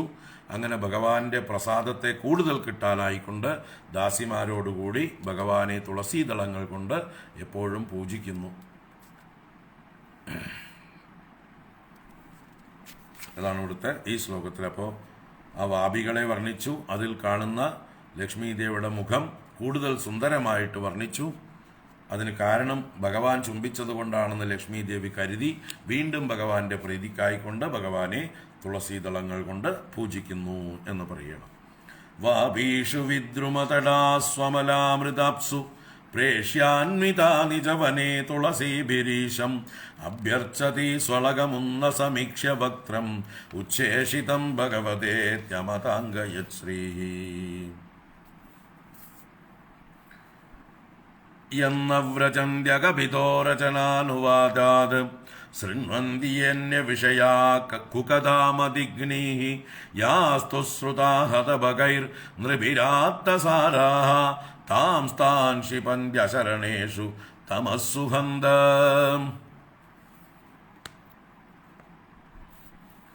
ഈ ശ്ലോകം വൈകുണ്ഠ വർണ്ണനയായിട്ടല്ല, വൈകുണ്ഠത്തിന്റെ മഹത്വം വർണ്ണിക്കുകയാണ്. എങ്ങനെ? ഈ വൈകുണ്ഠത്തിൽ എത്തണമെങ്കിൽ പുണ്യാത്മാക്കൾക്ക് മാത്രമേ സാധിക്കുകയുള്ളൂ, പാപാത്മാക്കൾക്ക് സാധിക്കുകയില്ല. അപ്പോൾ ഭഗവാന്റെ കഥകളെ കേൾക്കാത്തവർക്ക് വൈകുണ്ഠത്തിലേക്ക് പ്രവേശിക്കാൻ കഴിയുകയില്ല എന്ന് സൂചിപ്പിക്കുകയാണ്. ആണ് എന്ന വ്രജന്തി, യത് ന വ്രജന്തി, ഏതൊന്നിലേക്ക് പോകുന്നില്ല. ആര് പോകുന്നില്ല? അഗപിതഃ രചനാനുവാദാത് അന്യവിഷയാഃ മദിഗ്നീഃ കുകദാഃ യേ ശൃണ്വന്തി. യേ ശൃണ്വന്തി, യാവരാണോ ശ്രവിക്കുന്നത്? എന്താ ശ്രവിക്കുന്നത്? അന്യങ്ങളായ കുകഥകളെ, കുൽസിത കഥകളെ, ലോകകഥകളെ, വേണ്ടാത്ത കഥകളെയൊക്കെ ആരാണോ കേൾക്കുന്നത് അവര് ഈ വൈകുണ്ഠത്തിലേക്ക് പോകുന്നില്ല. അപ്പൊ എങ്ങനെയുള്ളതാണ് ഭഗവാന്റെ കഥകള്? അഗപിതഃ രചനാനുവാദാത്. അഗപിത്താണ് ഭഗവാൻ. അഗപിത്ത് പാപങ്ങളെ നശിപ്പിക്കുന്നവൻ. ആ അഗപിത്തായ ഭഗവാന്റെ രചന അനുവാദം. രചന എന്ന് പറഞ്ഞാൽ അദ്ദേഹത്തിന്റെ കർമ്മങ്ങൾ, അദ്ദേഹത്തിന്റെ പ്രവൃത്തികൾ. ആ പ്രവൃത്തികളെ അനുവദിക്കുക എന്ന് പറഞ്ഞാൽ നിരന്തരം കീർത്തിക്കുക, പറയുക എന്നൊക്കെ അർത്ഥം. ആ ഭഗവാന്റെ കഥകളെ അനുവദിക്കുന്നതിൽ നിന്ന് അന്യവിഷയാഹ, അന്യമായ വിഷയത്തോടു കൂടിയതും, മതിഗ്നീഹി, നമ്മുടെ മതികളെ ഹനിക്കുന്നത്, ബുദ്ധിയെ കെടുത്തുന്നത്, ബുദ്ധിയെ നശിപ്പിക്കുന്നത്, ബുദ്ധിനാശമുണ്ടാക്കുന്നത്, ബുദ്ധിഭ്രമമുണ്ടാക്കുന്നതായിട്ടുള്ള കുകഥാഹായേ ശൃണ്വന്തി, കുൽസിത കഥകളെ ആരാണോ കേൾക്കുന്നത്? മറ്റുള്ള ലൗകിക കഥകൾ, മറ്റു വൃത്തികെട്ട കഥകൾ, ശൃംഗാര കഥകൾ, അല്ലെ, സിനിമാ കഥകൾ, സീരിയലുകൾ, അങ്ങനെയുള്ളതൊക്കെ ആരാണോ കേൾക്കുന്നത് അവർക്കിവിടെ പ്രവേശനമില്ല. തേ യത് നവ്രജന്തി, അവര് ഈ വൈകുണ്ഠത്തിലേക്ക് ഒരിക്കലും പോകാനുള്ള സാധ്യതയേ ഇല്ല. പിന്നെയോ ഹതഭഗൈഹി നൃഭിഹി ശ്രുതാഹ ആത്മസാരാഹ യാഹ താൻ താൻ അശരണേഷു തമസ്സു ക്ഷിപന്തി. ഹതഭഗൈഹി, അവരുടെ ഭഗം ഹനിക്കപ്പെട്ടിരിക്കുന്നു, ഭാഗ്യവും പുണ്യവുമെല്ലാം നശിച്ചവരാണ് ഈ ഹതഭഗന്മാർ. ഹതഭാഗ്യന്മാർ തന്നെയാണ്. അങ്ങനെയുള്ള ഹതഭാഗ്യന്മാരായ നൃഭിഹി, മനുഷ്യരാൽ, ശ്രുതാഹ, അവരാൽ കേൾക്കപ്പെട്ടതായിട്ടുള്ള ഈ കഥകൾ, ആത്തസാരാഹ, യാതൊരു സാരവുമില്ലാത്തതായിട്ടുള്ള, പോയ സാരത്തോടു കൂടിയത്, നിസ്സാരമായിരിക്കുന്ന ഈ കഥകളെ കേട്ടിട്ട് യാഹ, ഈ കഥകൾ, താൻ താൻ, അതാത് ആളുകളെ, ഈ പൊട്ട കഥകളെ കേൾക്കുന്നവരെ എന്ത് ചെയ്യുന്നു? അശരണേഷു തമസ്സു ക്ഷിപന്തി. ഒരു ശരണവുമില്ലാത്ത, ഒരാശ്രയവുമില്ലാത്ത, ഒരു ഗതിയും കിട്ടാത്തതായിട്ടുള്ള തമസ്സു എന്ന് പറഞ്ഞാൽ നരകേഷു, അന്ധകാരപൂർണമായ നരകങ്ങളിലേക്ക് ക്ഷിപന്തി, വലിച്ചെറിയുന്നു. ഇപ്പൊ ഭഗവാന്റെ കഥകളിൽ വിമുഖന്മാരായി വേറെ വേണ്ടാത്ത കഥകളിൽ ശ്രദ്ധ വയ്ക്കുന്നവരെ ആ വൃത്തികെട്ട കഥകൾ തന്നെ നരകങ്ങളിലേക്ക് കൊണ്ട് വലിച്ചെറിയുന്നു. എന്നാൽ ഭഗവാന്റെ കഥകൾ ആരാണോ കേൾക്കുന്നത് അവർക്ക് പ്രവേശിക്കാനുള്ള സ്ഥലമാണ് ഈ വൈകുണ്ഠം. ഇപ്പൊ ഭഗവത് കഥാ വിമുഖരായിട്ടുള്ളവർ കുൽസിത കഥകളാൽ ഭ്രമിപ്പിക്കപ്പെട്ട് നരകങ്ങളിൽ പതിക്കുന്നു. ഭഗവത് കഥകൾ കേൾക്കുന്നവർ വൈകുണ്ഠത്തെ പ്രാപിക്കുന്നു എന്നുള്ള ആ ഒരു സൂചനയാണ് ഈ ശ്ലോകം. ഭഗവാൻ തന്നെ ഗീതയിലൊക്കെ പറയും, അശ്രദ്ധദാന പുരുഷാഹ ധർമ്മസ്യാസ്യ പരന്തപ അപ്രാപ്യമാം നിവർത്തന്തേ മൃത്യു സംസാരവത്മനി. ഭഗവാൻ പറയുന്നതായിട്ടുള്ള കാര്യങ്ങളിൽ ധർമ്മസ്യാസ്യ അശ്രദ്ധദാന, ആ ഭഗവാൻ ഉപദേശിക്കുന്ന ധർമ്മത്തിൽ ശ്രദ്ധയില്ലാത്തതായിട്ടുള്ള ആളുകൾ, അവര് അപ്രാപ്യമാം നിവർത്തന്തേ, എന്നെ പ്രാപിക്കാതെ മടങ്ങിപ്പോകുന്നു. എവിടേക്ക്? മൃത്യു സംസാരവത്മനി, മരണവും സംസാരവുമുള്ള മാർഗത്തിലേക്ക്. പുനരപി ജനനം പുനരപി മരണം പുനരപി ജനനീ ജഠരേ ശയനം എന്നുള്ള ആ സംസാര ദുഃഖ പരമ്പരകളിലേക്ക് അവർ വീണ്ടും വീണ്ടും തള്ളപ്പെടുന്നു. അവർ ഭഗവാനെ പ്രാപിക്കുന്നില്ല. ഭഗവാന്റെ കഥകൾ കേൾക്കാത്തവരും ഭഗവാന്റെ ഉപദേശങ്ങൾ കേൾക്കാത്തവരും. എന്നവ്രജന്ത്യകപിതോ രചനാനുവാദാത് ശൃണ്വന്തിയേന്യ വിഷയാകുകഥാമദിഗ്നേഃ യാസ്തു ശ്രുതാ ഹതഭഗൈർ നൃഭിരാത്തസാരാഃ താൻ താൻ ക്ഷിപന്ത്യശരണേഷു തമസ്സു ഹന്ത. യേഭ്യർത്ഥിതാമപി ച നോ നൃഗതിം പ്രപന്നാഃ ജ്ഞാനം ച തത്വവിഷയം സഹ ധർമ്മ യത്ര നാരാധനം ഭഗവതോ വിതരന്ത്യമുഷ്യ സമ്മോഹിതാ വിതതയാ ബതമായയാ തേ. ഇപ്പോൾ നല്ലൊരു ദുർലഭമായിട്ടുള്ള മനുഷ്യജന്മം കിട്ടിയിട്ടും ഭഗവാനെ ആരാധിക്കാതിരിക്കുന്നവർ, ഭഗവാന്റെ കഥകൾ കേൾക്കാത്തവർ, അവരൊക്കെ മായാമോഹിതരാണ് എന്ന് പറയണം. അതാണ് നഹ അഭ്യർത്ഥിതാം നൃഗതിം പ്രപന്നാഹ യേ. ഇവിടെ നഹ എന്ന് പറയുന്നത് ബ്രഹ്മാവും ദേവന്മാരും ഒന്നിച്ച് പറയണം. നമ്മളൊക്കെ ആഗ്രഹിക്കുന്ന, നമ്മളാൽ കൊതിക്കപ്പെടുന്നതാണ്, അഭ്യർത്ഥിതമാണെന്ത്? നൃഗതി. നൃഗതി നരജന്മം.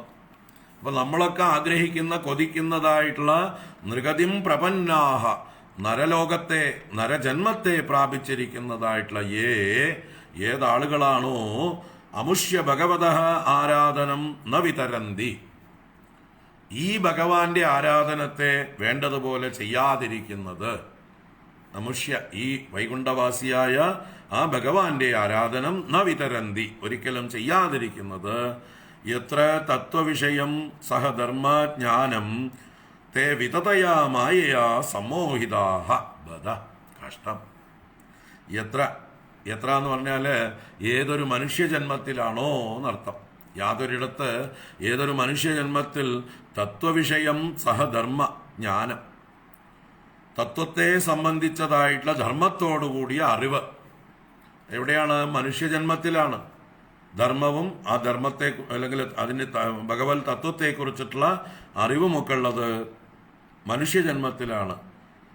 അത് കിട്ടിയിട്ടും, ദുർലഭമായിട്ടുള്ള മനുഷ്യജന്മം കിട്ടിയിട്ടും ഭഗവാനെ ഭജിക്കാതെ അത് നശിപ്പിച്ചു കളയുന്നവർ അവരുണ്ടല്ലോ വിതതയാ മായയാ സമ്മോഹിതാഹ. വിതത എന്ന് പറഞ്ഞാൽ എല്ലായിടത്തും വിസ്തരിച്ചിരിക്കുന്നവൾ, വ്യാപിച്ചിരിക്കുന്നവൾ.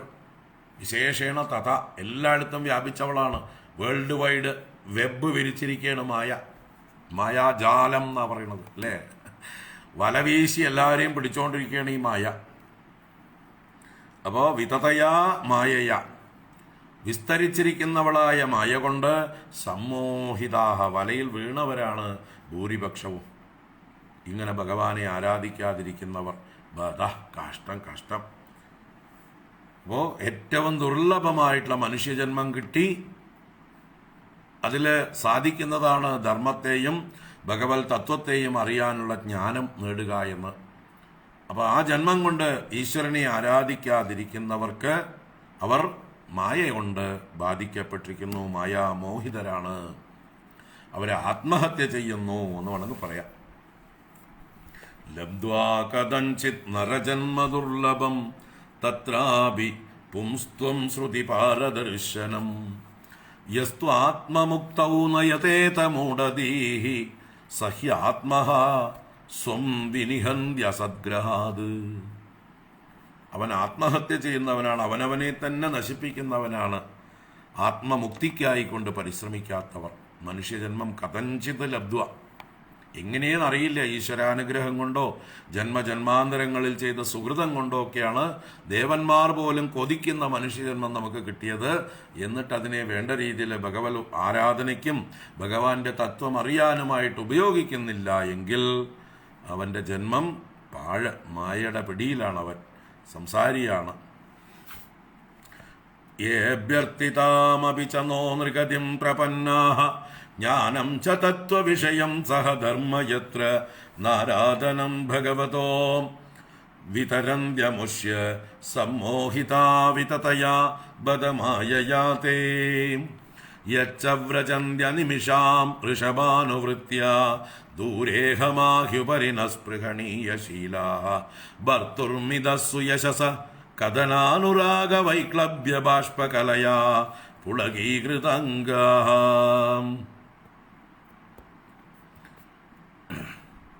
അപ്പൊ ആരാണ് വൈകുണ്ഠത്തിലേക്ക് പ്രവേശിക്കുന്നത്? ഭഗവത് ഭജനം ശീലമാക്കിയിട്ടുള്ളവർ.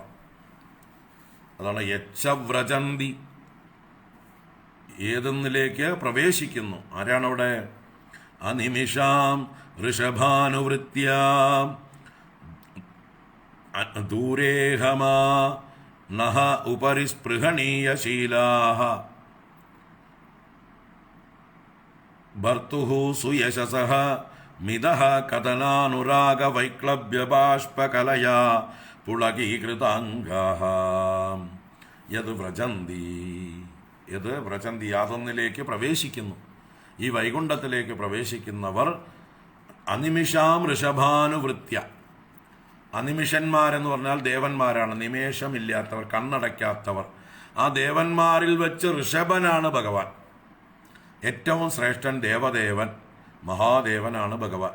അപ്പൊ ദേവശ്രേഷ്ഠനായ ഭഗവാന്റെ അനുവൃത്തി എന്ന് പറഞ്ഞാൽ അനുസരണം, ഭഗവാനെ പിന്തുടരുക, ഭഗവാനെ ഭജിക്കുക.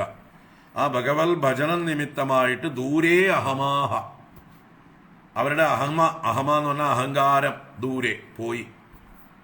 അഹങ്കാരം പോയവരും അഹങ്കാരം വേറിട്ടവരും നഹ ഉപരി സ്പൃഹണീയശീലാഃ, ദേവന്മാരായ ഞങ്ങളെക്കാൾ ഉപരിയുള്ള സ്ഥാനത്തെ ആഗ്രഹിക്കുന്നവരാണ് അവര്. എന്നുവെച്ചാൽ ഭഗവാനെ ഭജിക്കുന്നത് കൊണ്ടുണ്ടാവുന്നത് ദേവന്മാരെക്കാൾ ഉപരിയായിട്ടുള്ള സ്ഥാനമാണ്. അങ്ങനെയുള്ള ഉപരിസ്ഥാനത്തെ സ്പൃഹണീയന്മാരായിരിക്കുന്നവരും ഭർത്തുഹു സുയശസഃ, ആ സ്വാമിയായ ഭഗവാന്റെ യശസ്സിനെ, എല്ലാവരുടെയും രക്ഷകനായ ഭഗവാന്റെ യശസ്സിനെ മിതഃ അന്യോന്യം പരസ്പരം കഥന അനുരാഗ വൈക്ലഭ്യ ബാഷ്പകലയാ, പരസ്പരം ഭഗവാന്റെ കഥകളെ കഥനം ചെയ്യുമ്പോൾ, പറയുമ്പോൾ അത് നിമിത്തം അനുരാഗ ബാഷ്പം, അനുരാഗം നിമിത്തം, അനുരാഗ വൈക്ലഭ്യ ബാഷ്പകലയ, അനുരാഗം നിമിത്തമുണ്ടാകുന്ന വൈക്ലഭ്യം, വൈക്ലഭ്യം എന്ന വിവശത, പരവശത, ഭഗവാനെ കുറിച്ച് ചിന്തിക്കുന്തോറും എന്തെന്നില്ലാത്തൊരു പാരവശ്യമുണ്ടാവുകയാണ്. ആ പാരവശ്യം കൊണ്ട് ബാഷ്പകലയ, കണ്ണുനീർ ധാര, ആനന്ദാശ്രുക്കൾ ഇങ്ങനെ ഒഴുകി വരുന്നുണ്ട്. ശരീരത്തിനൊരു പാരവശ്യം ഭഗവാനെ കുറിച്ച് ചിന്തിക്കുമ്പോൾ അത് അനുരാഗ നിമിത്തമുള്ള പാരവശ്യമാണ്. കഥനം കൊണ്ടുള്ള അനുരാഗ വൈക്ലഭ്യ ബാഷ്പകലയ പുളകീകൃതാംഗാഹ, അവരുടെ ശരീരം പുളകീകൃതം, രോമാഞ്ചത്തോടു കൂടിയ അവയവങ്ങളോട് കൂടിയവരായിട്ടുള്ള ആളുകൾ. അപ്പോൾ ഭഗവാന്റെ കഥകളെ പരസ്പരം കേൾക്കുകയും പറയുകയും ചെയ്യുമ്പോൾ അവരുടെ ഉള്ളില് അനുരാഗ നിമിത്തമുള്ള വൈക്ലഭ്യമുണ്ടായി. ആ അവരുടെ ബാഷ്പകല, കണ്ണുനീർ ധാരയും ശരീരത്തിൽ രോമാഞ്ചവും ഒക്കെ ആർക്കാണോ ഉണ്ടാകുന്നത് അവര് ഭഗവാന്റെ ഈ വൈകുണ്ഠത്തിലേക്ക് വ്രജന്തി, യത് വ്രജന്തി, യാതൊന്നിനെ പ്രാപിക്കുന്നു. അപ്പോൾ വൈകുണ്ഠത്തിൽ പ്രാപിക്കാനുള്ള യോഗ്യത എന്താണ്? ഭഗവാന്റെ സേവ ചെയ്ത് അഹങ്കാരം പോയിരിക്കണം. പിന്നെയോ ആ ഭഗവാന്റെ കഥകളെ തമ്മിൽ തമ്മിൽ പറയുമ്പോൾ അനുരാഗം വർദ്ധിച്ച് പാരവശ്യം വന്ന് കണ്ണുനീർ ധാരധാരയായി ഉണ്ടാവണം, രോമാഞ്ചമുണ്ടാവണം. അങ്ങനെയൊക്കെയുള്ള അന്ധക്കരണ ശുദ്ധിയുള്ള യോഗ്യരായിട്ടുള്ള ആളുകൾ ആ ഭഗവാന്റെ വൈകുണ്ഠത്തിലേക്ക് പോകുന്നു. അപ്പം അങ്ങനെയൊക്കെയുള്ള ആളുകൾക്കുള്ള സ്ഥാനമാണ് ഈ വൈകുണ്ഠം. അവിടെയുണ്ട് 2 പേര് വന്ന് നിൽപ്പുണ്ട്, ഇത്ര യോഗ്യത അങ്ങോട്ട് ഇല്ലാത്തവർ. അത് പറയാൻ വേണ്ടിയിട്ട് അത്രയും പറഞ്ഞത് കേട്ടോ. ആരെക്കുറിച്ച്? ജയവിജയന്മാരെക്കുറിച്ച്. അല്പം എന്താ പറയുക, അർഹത കുറഞ്ഞ ആൾക്കാർ അവിടെയുണ്ട്. അവരുടെ കാര്യത്തിലേക്ക് പറയാൻ വേണ്ടിയിട്ടാണ് ഇത്രയും മഹത്വം വർണ്ണിച്ചത്. അപ്പോൾ ഇനി സനകാദികൾ ആ വൈകുണ്ഠത്തിലേക്ക് പ്രാപിച്ചു എന്ന് തുടർന്നുള്ള ശ്ലോകങ്ങളിൽ പറയുന്നു. അവിടെ ഈ ജയവിജയന്മാർ ഇവരെ തടയുന്ന കാര്യം പറയുന്നു. അതിലേക്കൊക്കെ നമുക്ക് നാളെ നോക്കാം. നാളെ വൈകുന്നേരമായിരിക്കും ഭാഗവത ഗംഗ. രാവിലെ ഒരു എൻഗേജ്മെൻ്റ് ഉണ്ട്, രാവിലെ വലിയ പരിപാടിയുണ്ട്. അതുകൊണ്ട് നാളെ വൈകുന്നേരം 4:30 ഭാഗവത ഗംഗ. ഓർമ്മ വയ്ക്കുക. ഹരി ഓം. കായേന വാചാ മനസേന്ദ്രിയൈർവാ ബുദ്ധ്യാത്മനാ വാ പ്രകൃതേ സ്വഭാവാത് കരോമി യദ്യത് സകലം പരസ്മൈ നാരായണായേതി സമർപ്പയാമി. ഓം ശാന്തി ശാന്തി ശാന്തി. ഹരി ഓം. ശ്രീ ഗുരുഭ്യോ നമഃ. ഹരി ഓം. ഇന്ന് വൈകിട്ട് 4:30 ഗീതാദിനം സ്പെഷ്യലായിട്ട് നമുക്കൊരു സത്സംഗം ആവാം.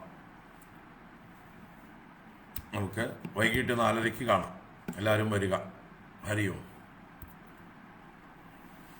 അപ്പോഴേക്കും തൊണ്ടേക്ക ഒന്നുകൂടെ ശരിയാവും. ഹരി ഓം. ഹരി ഓം. എല്ലാവരെയും വൈകുന്നേരം വീണ്ടും കാണാം. നാളെ രാവിലെ ഇല്ല, നാളെ വൈകിട്ടേ ഉള്ളൂ. ഹരി ഓം.